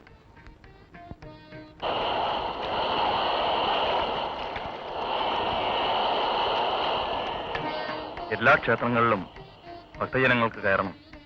എല്ലാവരെയും കയറ്റണം. സത്യത്തിനു വേണ്ടിയും നീതിക്ക് വേണ്ടിയും മരിക്കാൻ പോലും മടിക്കരുത്. മനുഷ്യനെ തൊട്ടാൽ മനുഷ്യൻ അശുദ്ധമാകുമെന്ന് വിചാരിക്കുന്നവർക്ക് യാതൊന്നും ശുദ്ധമായി പ്രവർത്തിക്കാൻ കഴിയില്ല. കുമാരുവിന്റെ ആഗ്രഹം പോലെ വിദ്യാഭ്യസിക്കാൻ കഴിഞ്ഞല്ലോ. സ്വാമിയുടെ അനുഗ്രഹം. സ്വാമിയാണ് വിദ്യ തന്നത്. ഈ വിദ്യ മറ്റുള്ളവർക്കും പ്രയോജനപ്പെടണമെന്നാണ് ആഗ്രഹം. അതിന് പറയൂ. ഡോക്ടർ പൽപ്പുമായി ഒരു സംഘടനയെപ്പറ്റി സംസാരിച്ചല്ലോ. ഇവിടുത്തെ അരുവിപ്പുറം ക്ഷേത്രയോഗം ശ്രീനാരായണ ധർമ്മപരിപാലന യോഗം എന്ന പേരിൽ രജിസ്റ്റർ ചെയ്ത് ഒരു വലിയ സംഘടന ഉണ്ടാക്കാൻ ഞങ്ങൾക്ക് മോഹമുണ്ട്. സ്വാമിയുടെ അനുഗ്രഹം വേണം. ശ്രീനാരായണ ധർമ്മപരിപാലന യോഗം കൊള്ളാം. നമ്മുടെ ധർമ്മം ഒരു ജാതി, ഒരു മതം, ഒരു ദൈവം മനുഷ്യന് എന്ന പോലെ. അതെ, സ്വാമിയുടെ ധർമ്മത്തെ പ്രചരിപ്പിച്ചുകൊണ്ട് സമുദായോദ്ധാരണം സാധിക്കാനാണ് ഞങ്ങൾ ശ്രമിക്കുന്നത്. കൊള്ളാം. അത് ജാതി മത വർഗരഹിതമായ ഒരു സമുദായത്തെ ലക്ഷ്യമാക്കിയുള്ളതും സ്വാതന്ത്ര്യത്തിലും സമത്വത്തിലും അധിഷ്ഠിതമായിട്ടുള്ളതുമായ ഒരു മഹാപ്രസ്ഥാനമായി വളർത്തണം. സ്വാമി, ഡോക്ടർ പൽപ്പവും അരുവിപ്പുറം ക്ഷേത്രയോഗക്കാരും ചേർന്ന് നല്ലപോലെ ആലോചിച്ച് വേണം തീരുമാനങ്ങൾ എടുക്കാൻ. ശരി സ്വാമി. സംഘടിച്ച് ശക്തരാകുവിൻ, വിദ്യയാർജിച്ച് സ്വതന്ത്രരാകുവിൻ.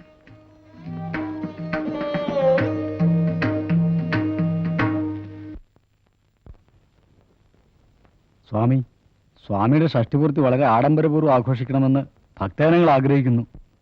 അതിന്റെ ആവശ്യമുണ്ടോ? വളരെ ചെറിയൊരു ചടങ്ങ് ഈ ആശ്രമത്തിൽ വെച്ച് നടത്തിയാൽ മതി. അവിടുത്തെ കൽപ്പന പോലെ. ഞങ്ങൾ മറ്റ് സ്ഥലങ്ങളിൽ ആഘോഷത്തിനു വേണ്ടി ഗംഭീര ഒരുക്കങ്ങൾ ചെയ്തിരിക്കുകയാണ്. ഓഹോ, അവരുടെ സന്തോഷം അവർ നടത്തട്ടെ.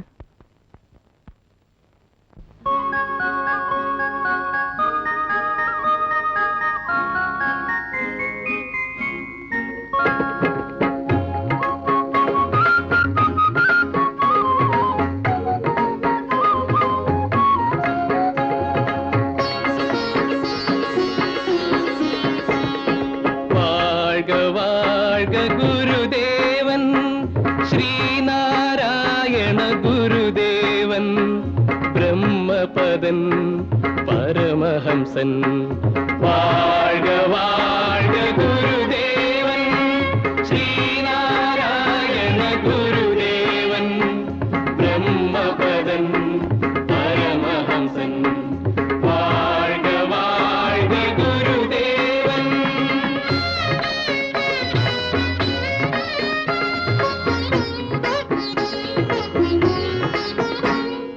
തനുവതഴിഞ്ഞാലുമഴിയാത്തവൻ അവനമരൻ, ജഗമിതഴിഞ്ഞാലുമഴിയാധർമ്മം അതു നൽകിയവൻ. വാഴ്ക വാഴ്ക ഗുരുദേവൻ ശ്രീനാരായണ ഗുരുദേവൻ ബ്രഹ്മപദ പരമഹംസൻ വാഴ്ക വാഴ്ക ഗുരുദേവൻ.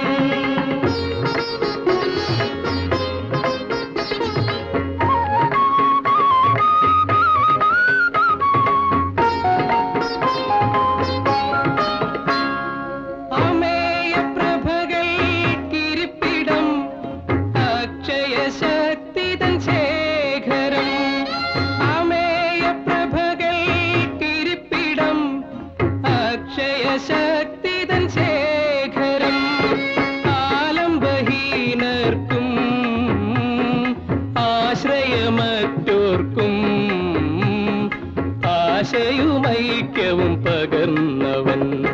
വാഴ്ക വാഴ്ക ഗുരുദേവൻ ശ്രീനാരായണ ഗുരുദേവൻ.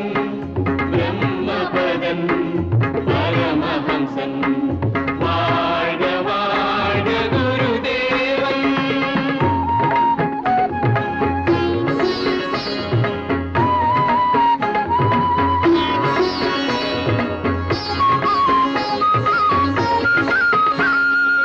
അവന്റെ മാസ്മര ദർശനത്തിൽ താഴ്ത്തും ശിരസത്ര ബലിഷ്ഠനും. അവന്റെ മാസ്മര ദർശനത്തിൽ താഴ്ത്തും ശിരസത്ര ബലിഷ്ഠനും. ഏതു നൃശംസനും നിർമ്മലനായിടും ആ പുണ്യഭൂമുഖം കാണുകിൽ. വാഴ്ക വാഴ്ക ഗുരുദേവൻ ശ്രീനാരായണ ഗുരുദേവൻ. ബ്രഹ്മപദൻ പരമഹംസൻ വാഴ്ക വാഴ്ക ഗുരുദേവൻ.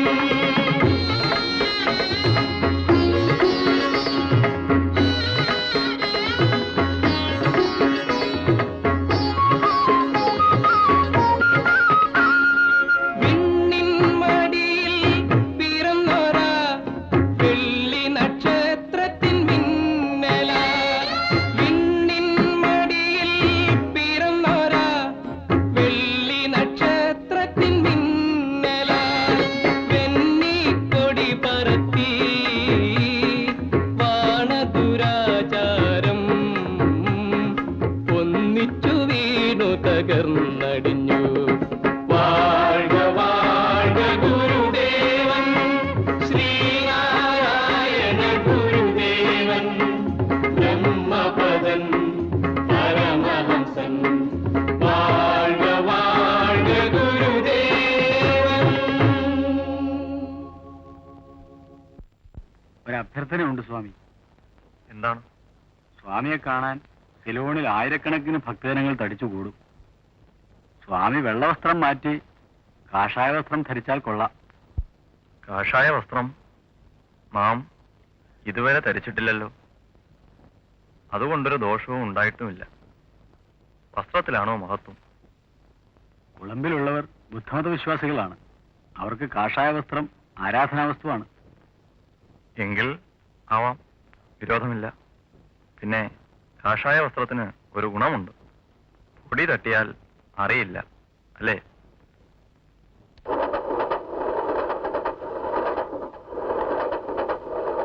എന്താ പേര്? നാരായണൻ. യാതിരാരാ? ആരാണെന്ന് തോന്നുന്നു. കണ്ടിട്ട് മനസ്സിലാവണില്ല. കണ്ടാൽ മനസ്സിലാവുന്നില്ലെങ്കിൽ പിന്നെ കേട്ടാൽ എങ്ങനെ മനസ്സിലാവും?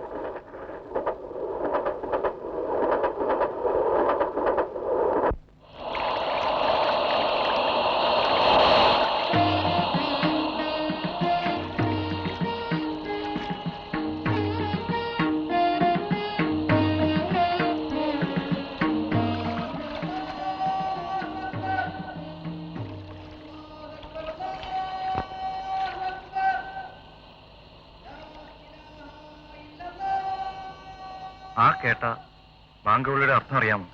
അറിയില്ല സ്വാമി. അറിഞ്ഞിരിക്കേണ്ടതല്ലേ?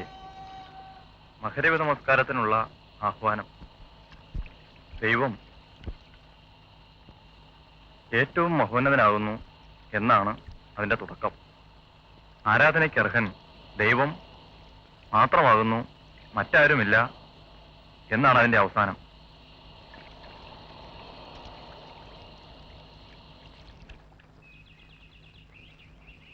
വേദാന്തം അധികമൊന്നും പഠിക്കുവാനില്ല. ഒരു തിര എങ്ങനെ കടലിൽ നിന്നും അന്യമല്ലയോ, അതുപോലെ ഇക്കാണുന്ന പ്രപഞ്ചം യഥാർത്ഥ സത്തയിൽ നിന്നും അന്യമല്ല. ഇത് അറിഞ്ഞിരുന്നിട്ടും വീണ്ടും മറന്നു പോകുന്നു. മറക്കരുത്. നിത്യസാധന കൊണ്ട് ഈ അറിവിനെ നിലനിർത്തണം. ഇങ്ങനെ ബുദ്ധിമുട്ടി ഈ അറിവിനെ നിലനിർത്തിക്കൊണ്ട് എന്താണ് ലാഭം? വെറുതെ ഇരുന്നാൽ മതിയല്ലോ. ഏത് ദോഷമാണോ ഇല്ലാത്ത പ്രപഞ്ചത്തെ ഉണ്ടാക്കി കാണിക്കുന്നത്, ആ ദോഷം തന്നെയാണ് ഈ ചോദ്യത്തെയും ബാധിക്കുന്നത്.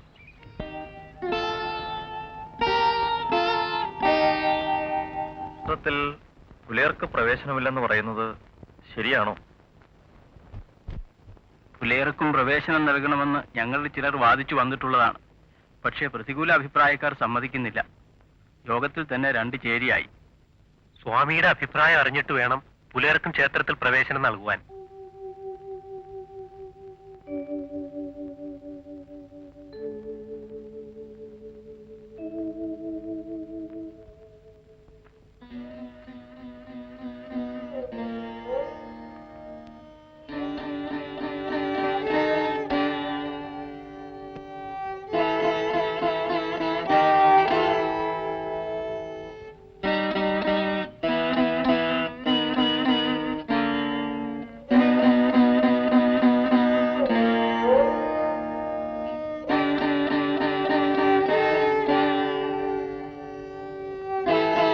മൂർക്കോത്തുകുമാരന്റെ അഭിപ്രായത്തോട് നാം യോജിക്കുന്നു. പുലയരെയും താണജാതിക്കാരെയും ക്ഷേത്രത്തിൽ പ്രവേശിപ്പിക്കാം.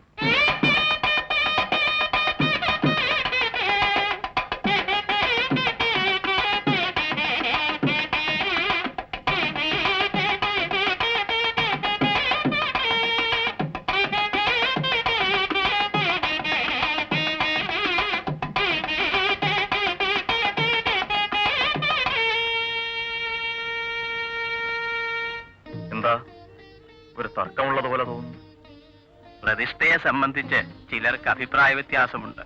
ചിലരുടെ അഭിപ്രായം അന്ധവിശ്വാസത്തിലേക്ക് മടക്കി കൊണ്ടുപോകുന്നതാണ് വിഗ്രഹപ്രതിഷ്ഠ എന്നാണ്.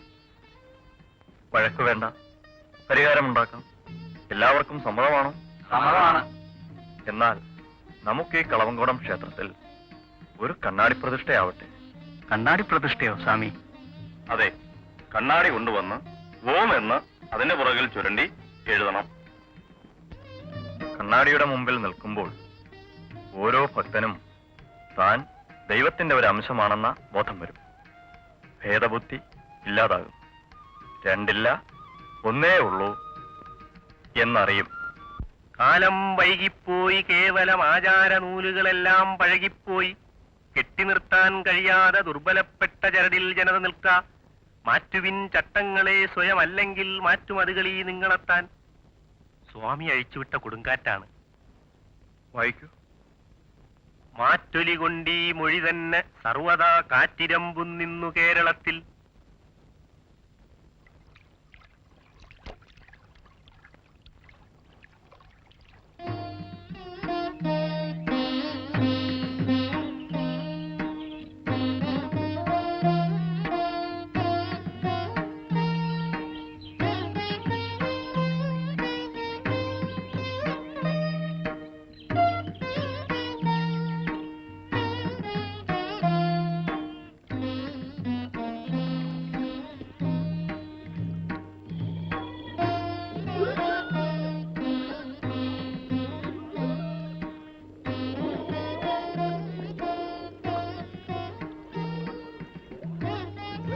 പുഴയിലെ ഒഴുക്ക് ഇപ്പോൾ നിർമ്മലമായിരിക്കുന്നു. മനസ്സിനും ശരീരത്തിനും ഒരുപോലെ ഉന്മേഷമരുളുന്നതാണ് പുഴ. നമ്മുടെ ജീവിതവും ഇതുപോലെ തെളിഞ്ഞു വരേണ്ടിയിരിക്കുന്നു. ഇന്നത് കലങ്ങിയ അവസ്ഥയിലാണ്. എന്തെല്ലാം ചെയ്താലാണാവോ അത് തെളിയുക?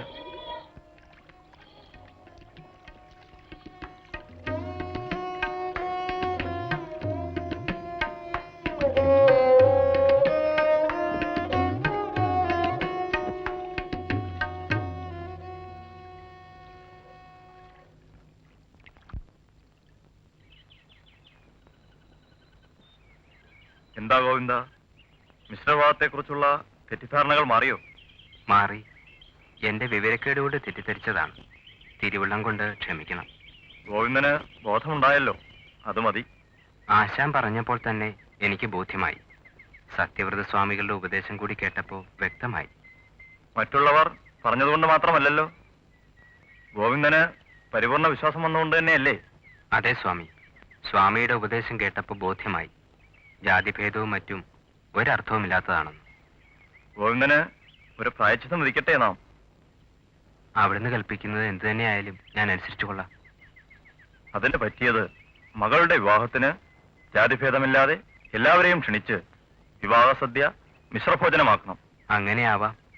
മേലിൽ എന്റെ വീട്ടിൽ എന്തെങ്കിലും വിശേഷ സദ്യ ഉണ്ടെങ്കിൽ അവിടെയൊക്കെ മിശ്രഭോജനമായിരിക്കും. നല്ലത്. വിവാഹം വലിയ ആർഭാടമായി നടത്തേണ്ട. മിശ്രവിവാഹത്തിനും മിശ്രഭോജനത്തിനും യാതൊരു കുഴപ്പവുമില്ല. നാം അതൊന്നും കൂടി ഉറപ്പായി പറയുന്നു. മതം ഏതായാലും മനുഷ്യൻ നന്നായാൽ മതി. സ്വാമി, ഞാൻ നാളെ പോകുന്നു.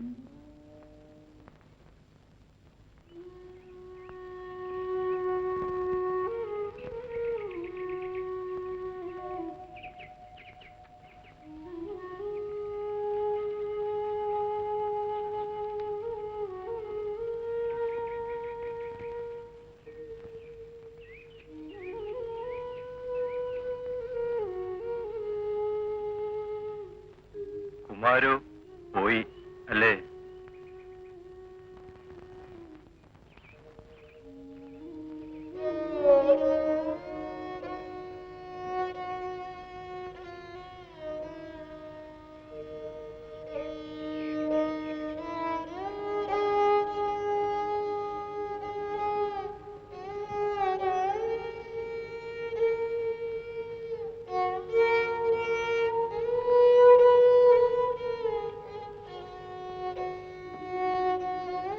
നമുക്കല്പം ഏകാന്തത വേണം.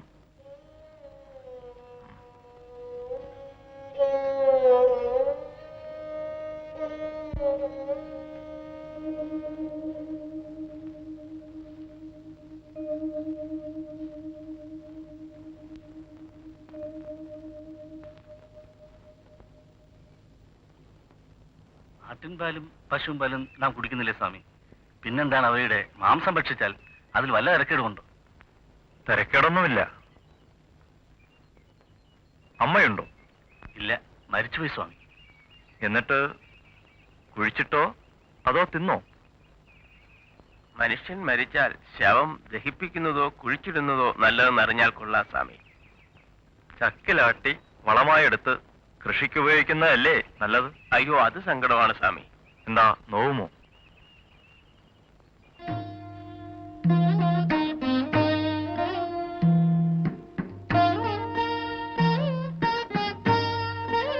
എന്താ, സഞ്ചാരം സുഖമായിരുന്നോ? അതെ സ്വാമി.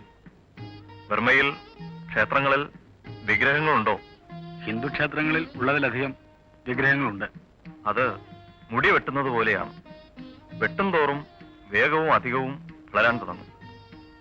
വിഗ്രഹം പാടില്ലെന്ന് നിർബന്ധിച്ചതുകൊണ്ടായിരിക്കാം ഇത്ര വർദ്ധിച്ചത്.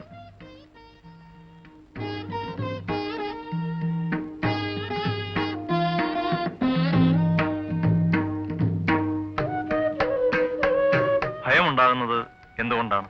അറിഞ്ഞുകൂടെ സ്വാമി? അറിഞ്ഞുകൂടെ? ആലോചിക്കാഞ്ഞിട്ടാണ്. രണ്ടുള്ളത് മൂലമാണ് ഭയമുണ്ടാകുന്നത്. മനസ്സിലായില്ല സ്വാമി.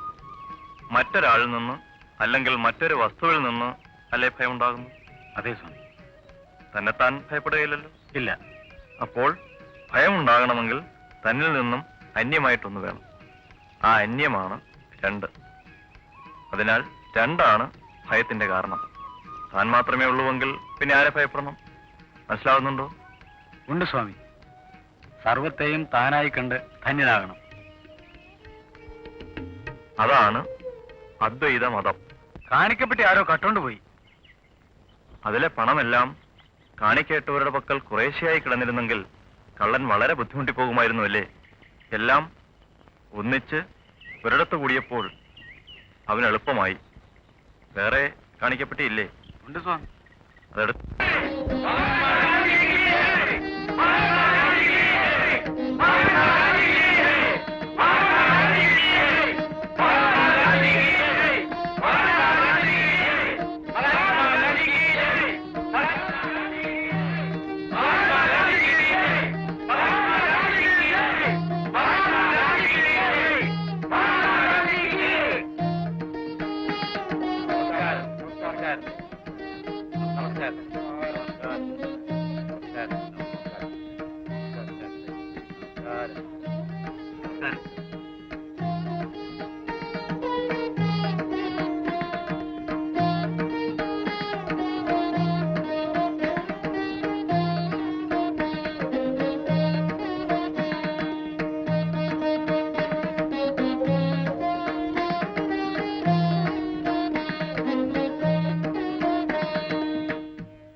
ഇംഗ്ലീഷ് ഭാഷ അറിയില്ല അല്ലേ? ഇല്ല. മഹാത്മജിക്ക് സംസ്കൃതം അറിയൂ? ഇല്ല. അയിത്തം ഇല്ലാതാക്കാൻ വൈക്കത്ത് നടക്കുന്ന സത്യാഗ്രഹ പ്രസ്ഥാനത്തിൽ സ്വാമിജിക്ക് അഭിപ്രായ വ്യത്യാസമുണ്ടോ? ഇല്ല. അത് ഭംഗിയായി നടക്കുമെന്നാണ് നമ്മുടെ അറിവ്. അക്രമരഹിതമായ സത്യാഗ്രഹമല്ല, മറിച്ച് ബലപ്രയോഗമാണ് അവകാശ സ്ഥാപനത്തിന് വേണ്ടതെന്ന വാദത്തോട് സ്വാമിജി യോജിക്കുന്നുണ്ടോ? ബലപ്രയോഗം നല്ലതല്ലെന്ന് തന്നെയാണ് നമ്മുടെ അഭിപ്രായം. അധകൃതരുടെ സ്വാതന്ത്ര്യ ലബ്ധിക്ക് മതപരിവർത്തനമാണ് വഴിയെന്ന് ചിലർ വിശ്വസിക്കുന്നു. സ്വാമിജിയുടെ അഭിപ്രായം? മതപരിവർത്തനത്തിലൂടെ അവർ സ്വതന്ത്രരാകുന്നുണ്ട്. ഇത് കാണുമ്പോൾ ജനങ്ങൾ അങ്ങനെ ചിന്തിക്കുന്നതിൽ അവരെ കുറ്റപ്പെടുത്താനാവില്ല. ആധ്യാത്മികമായ മോക്ഷലാഭത്തിന് ഹിന്ദുമതം മതിയാകുമെന്ന് സ്വാമിജി വിചാരിക്കുന്നുണ്ടോ? ധാരാളം പര്യാപ്തം തന്നെ. അന്യമതങ്ങളിലും മോശമാർഗമുണ്ടല്ലോ. ലൗകിക സ്വാതന്ത്ര്യത്തിനാണല്ലോ നാം ഇപ്പോൾ ശ്രമിക്കുന്നത്. അത് സഫലമാകാതെ വരുമോ? അതിന്റെ രൂഢമൂലതയോർത്താൽ പൂർണ്ണ ഫലപ്രാപ്തിക്ക് മഹാത്മജി വീണ്ടും ജനിക്കേണ്ടി വരുമെന്നാണ് തോന്നുന്നത്. സ്വാമിജിയുടെ ക്ഷേത്രങ്ങളിൽ എല്ലാവർക്കും പ്രവേശനമുണ്ടോ? എല്ലാവർക്കും. പുലയ സമുദായത്തിലെയും പറയ സമുദായത്തിലെയും കുട്ടികൾ മറ്റുള്ളവരോടൊപ്പം ശിവഗിരിയിൽ താമസിച്ച് പഠിച്ചു വരുന്നു. ആരാധനകളിലും സംബന്ധിക്കുന്നു. ഭാരത സമൂഹത്തിന്റെ നിലനിൽപ്പിനും വളർച്ചയ്ക്കും ജാതി വ്യവസ്ഥ ഒട്ടൊക്കെ അനിവാര്യമല്ലേ? അല്ലെന്ന് തന്നെയാണ് നമ്മുടെ ദൃഢമായ വിശ്വാസം. ജാതി വ്യവസ്ഥ മനുഷ്യവർഗത്തിന്റെ തന്നെ പുരോഗതിക്ക് തടസ്സമാണ്. എല്ലാ മനുഷ്യരും ഒന്നുപോലെയാണെന്നല്ലേ സ്വാമിജി പറഞ്ഞത്? ആ മാവിൽ നോക്കൂ, എല്ലാ ഇലകളും ഒരുപോലെ അല്ലല്ലോ. എല്ലാ ഇലകൾക്കും ഒന്നുപോലെ കാറ്റും വെളിച്ചവും ലഭിക്കാനിടയായാൽ കേടുകൾ മാറിക്കിട്ടും. പക്ഷെ ഒന്നുണ്ട്, ആ ഇലകളുടെ ചാറ് പിഴിഞ്ഞെടുത്താൽ എല്ലാറ്റിനും ഒരേ രസമായിരിക്കും. അത് കൂട്ടിച്ചേർത്താൽ വേർതിരിക്കാനും സാധ്യമല്ല. മുരടിച്ചിരുന്നാലും ജീവിതധർമ്മത്തിൽ ഇലകൾ തമ്മിൽ വ്യത്യാസമില്ലല്ലോ. അത് ശരിയാണ്. ആ തത്വത്തോട് ഞാൻ യോജിക്കുന്നു. അങ്ങേ കണ്ട ഈ നിമിഷം മുതൽ ഞാനൊരു പുതിയ വ്രതമെടുക്കുന്നു. ഹരിജനങ്ങളെ ഉദ്ധരിക്കുക. ഈ വൃക്ഷത്തിന്റെ ഇലകൾക്കും ഞരമ്പുകൾക്കും അതിന്റെ ചാറിനും വ്യത്യാസമില്ലാത്തതുപോലെ മനുഷ്യരക്തത്തിനും വ്യത്യാസമില്ല. എല്ലാ മനുഷ്യരിലെയും രക്തത്തിന് ഒരേ നിറമാണ്. ഇന്ത്യയുടെ തെക്കേ അറ്റത്തു നിന്നും വീശിത്തുടങ്ങി ഈ കൊടുങ്കാറ്റ് ഇന്ത്യയുടെ മറ്റു ഭാഗങ്ങളിലേക്കും വ്യാപിക്കട്ടെ.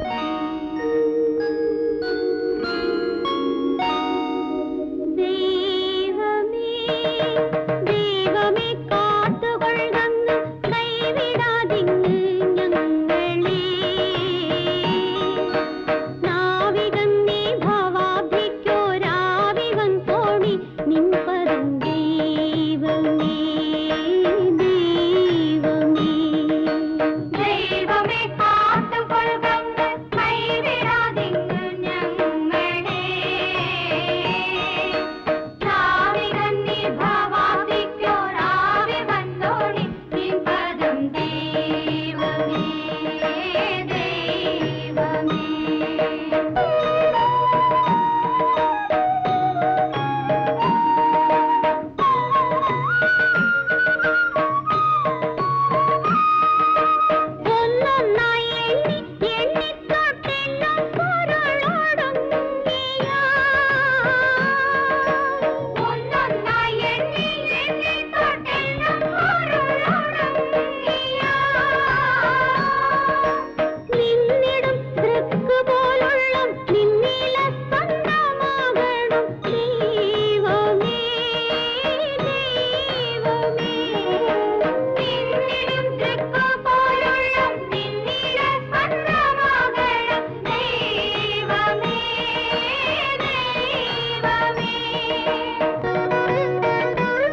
നാം മനുഷ്യരെല്ലാം ഒറ്റ ജാതി. ബ്രാഹ്മണൻ, പുലയൻ, ഹിന്ദു, മുസ്ലിം, ക്രിസ്ത്യാനി എന്നിങ്ങനെ മതഭേദവും ജാതിഭേദവും മനുഷ്യൻ തന്നെ ഉണ്ടാക്കിയതാണ്. എല്ലാ മനുഷ്യരും ഒരുപോലെ ജനിക്കുന്നു, മരിക്കുന്നു. കറുത്താലും വെളുത്താലും മനുഷ്യരക്തത്തിന് ഒരേ നിറം, ഒരു വ്യത്യാസവുമില്ല. ഉണ്ടോ? ഇല്ല സ്വാമി. ദൈവത്തിന്റെ മുമ്പിൽ നാം എല്ലാം ഒന്നു തന്നെ. ജാതിഭേദവും അയിത്തവും തീണ്ടലുമൊക്കെ കൃത്രിമമാണ്. കയ്യൂക്കും സ്വാർത്ഥതയും ഉണ്ടായിരുന്ന ഒരു നിഷ്ഠൂര ജനവിഭാഗം ശക്തിഹീനർക്കെതിരെ ഏർപ്പെടുത്തിയ നീച സമ്പ്രദായം. സംഘടനയും ശക്തിയും ഇല്ലാതെ ഇത്രനാളും മർദ്ദിത വിഭാഗം എങ്ങനെയോ ഈ ഏർപ്പാട് സഹിച്ചു പോന്നു. ഈ അസമത്വവും അസ്വതന്ത്രതയും ഉടച്ചു നിൽക്കേണ്ട കടമ നമ്മൾ ഓരോരുത്തരിലുമുണ്ട്. സാഹോദര്യവും സൗമനസ്യവും നാം കെട്ടിപ്പടുക്കണം. അസമത്വം നീക്കാനുള്ള ഒരു മാർഗമാണ് മിശ്രഭോജനവും മിശ്രവിവാഹവും. എല്ലാ മതങ്ങളുടെയും ഉദ്ദേശം ഒന്നു തന്നെ. നദികൾ സമുദ്രത്തിൽ ചേർന്നാൽ പിന്നെ തിരക്കുഴിയെന്നോ നടുക്കടലെന്നോ ഉണ്ടോ? മതങ്ങൾ തമ്മിൽ പൊരുതിയാൽ ഒടുങ്ങാത്തതുകൊണ്ട് ഒന്നിന് മറ്റൊന്നിനെ തോൽപ്പിക്കാൻ കഴിയുകയില്ല. ഈ മതപ്പോരിന് അവസാനമുണ്ടാകണമെങ്കിൽ സമബുദ്ധിയോടുകൂടി എല്ലാ മതങ്ങളും എല്ലാവരും പഠിക്കണം. അപ്പോൾ പ്രധാന തത്വങ്ങളിൽ അവയ്ക്ക് തമ്മിൽ സാരമായ വ്യത്യാസമില്ലെന്ന് വെളിപ്പെടുന്നതാണ്. അങ്ങനെ വെളിപ്പെട്ട് കിട്ടുന്ന മതമാണ് നാം ഉദ്ദേശിക്കുന്ന ഏകമതം. ത്യാഗം കൂടാതെ ഒരു വലിയ കാര്യവും ലോകത്തിൽ നാം സാധിക്കുന്നില്ല. നിങ്ങൾ എല്ലാവരെയും സ്നേഹിക്കണം, നിങ്ങളുടെ ശത്രുക്കളെയും സ്നേഹിക്കണം. നമ്മുടെ സ്വാതന്ത്ര്യത്തിനുള്ള സകല ശ്രമങ്ങളും അന്യരെ കൂടി ഉയർത്തുന്നതായിരിക്കണം. നമ്മുടെ സകലവിധമായ ഐശ്വര്യങ്ങൾക്കും കാരണഭൂതനായ ശ്രീനാരായണ പരമഹംസൻ നമ്മോട് ഉപദേശിക്കുന്നത് അയലുതഴപ്പതിനായ അതിപ്രയത്നം അയമറിയും നരൻ ആചരിച്ചിടേണം, അവനവൻ ആത്മസുഖത്തിനാചരിക്കുന്നവ അവരെന്നു സുഖത്തിനായി വരേണം എന്നാകുന്നു. ഇതിനേക്കാൾ ഉത്കൃഷ്ടമായ ഒരു ഉപദേശം ഒരാചാര്യനും ഇതുവരെ മനുഷ്യ സമുദായത്തിന് ദാനം ചെയ്തിട്ടില്ല. ആ ദിവ്യപാതരുടെ ഉപദേശമനുസരിച്ച് നമ്മുടെ ആധ്യാത്മിക ആചാരങ്ങളെ ക്രമപ്പെടുത്തി ജീവിക്കുന്ന ഋഷീശ്വര സന്താനങ്ങളായ നമുക്ക് നമ്മുടെയും ലോകത്തിന്റെയും സ്വാതന്ത്ര്യ സമ്പാദനത്തിനുള്ള ഏറ്റവും സ്വീകാര്യമായ നയം സത്യാഗ്രഹമാകുന്നു.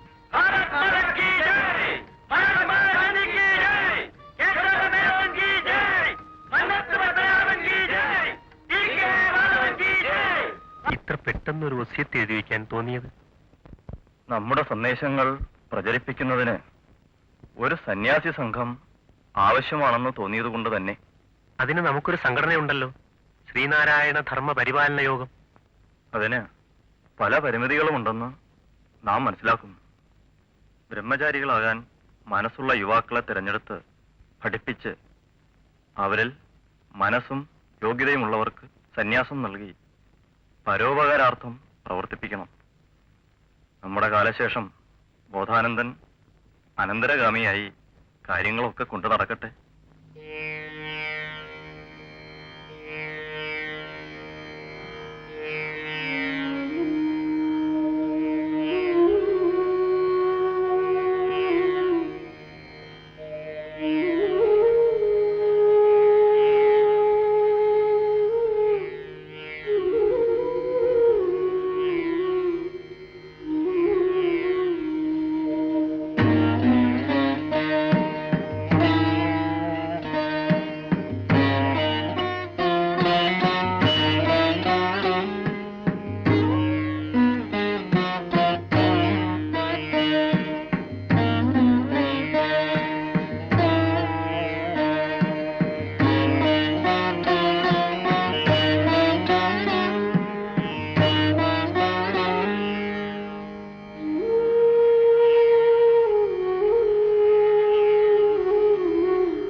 അസ്തമനം കൺകുളിർക്കെ ഒന്ന് കാണട്ടെ.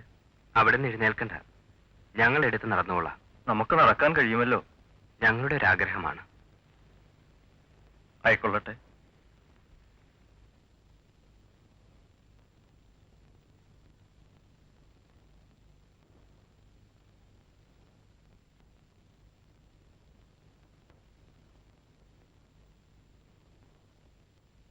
ഉദയം ഉന്മേഷവും ഉത്സാഹവും പ്രദാനം ചെയ്യുന്നു. അസ്തമനം ശാന്തതയും, നിതാന്ത ശാന്തത.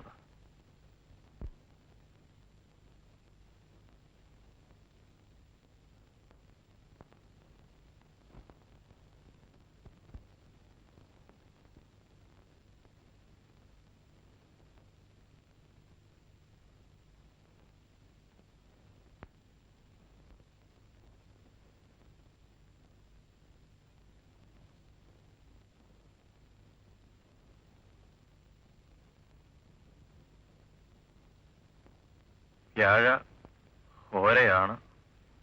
ഗുരുവിന് പോകാൻ കൊള്ളാം. സ്വാമി, ഇനി നമുക്ക് വ്യവഹരിക്കുന്നതിന് പാടില്ല. സ്വാമി, ആശ്രമത്തിലെ എല്ലാ അന്തേവാസികൾക്കും ആശ്രമത്തിൽ വന്നവർക്കും ഇന്ന് സദ്യ ഒരുക്കണം. അതിനു വേണ്ട ഏർപ്പാടുകൾ ചെയ്യൂ.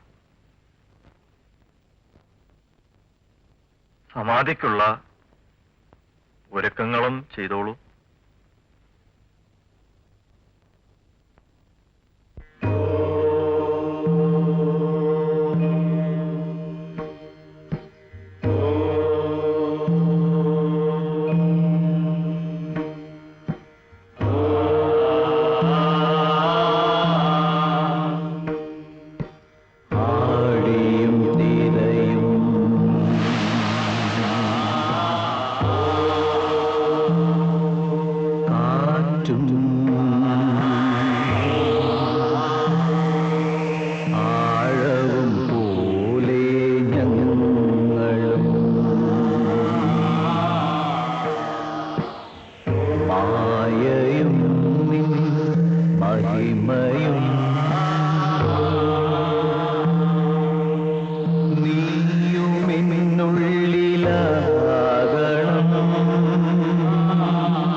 തന്നെ വർത്തമാ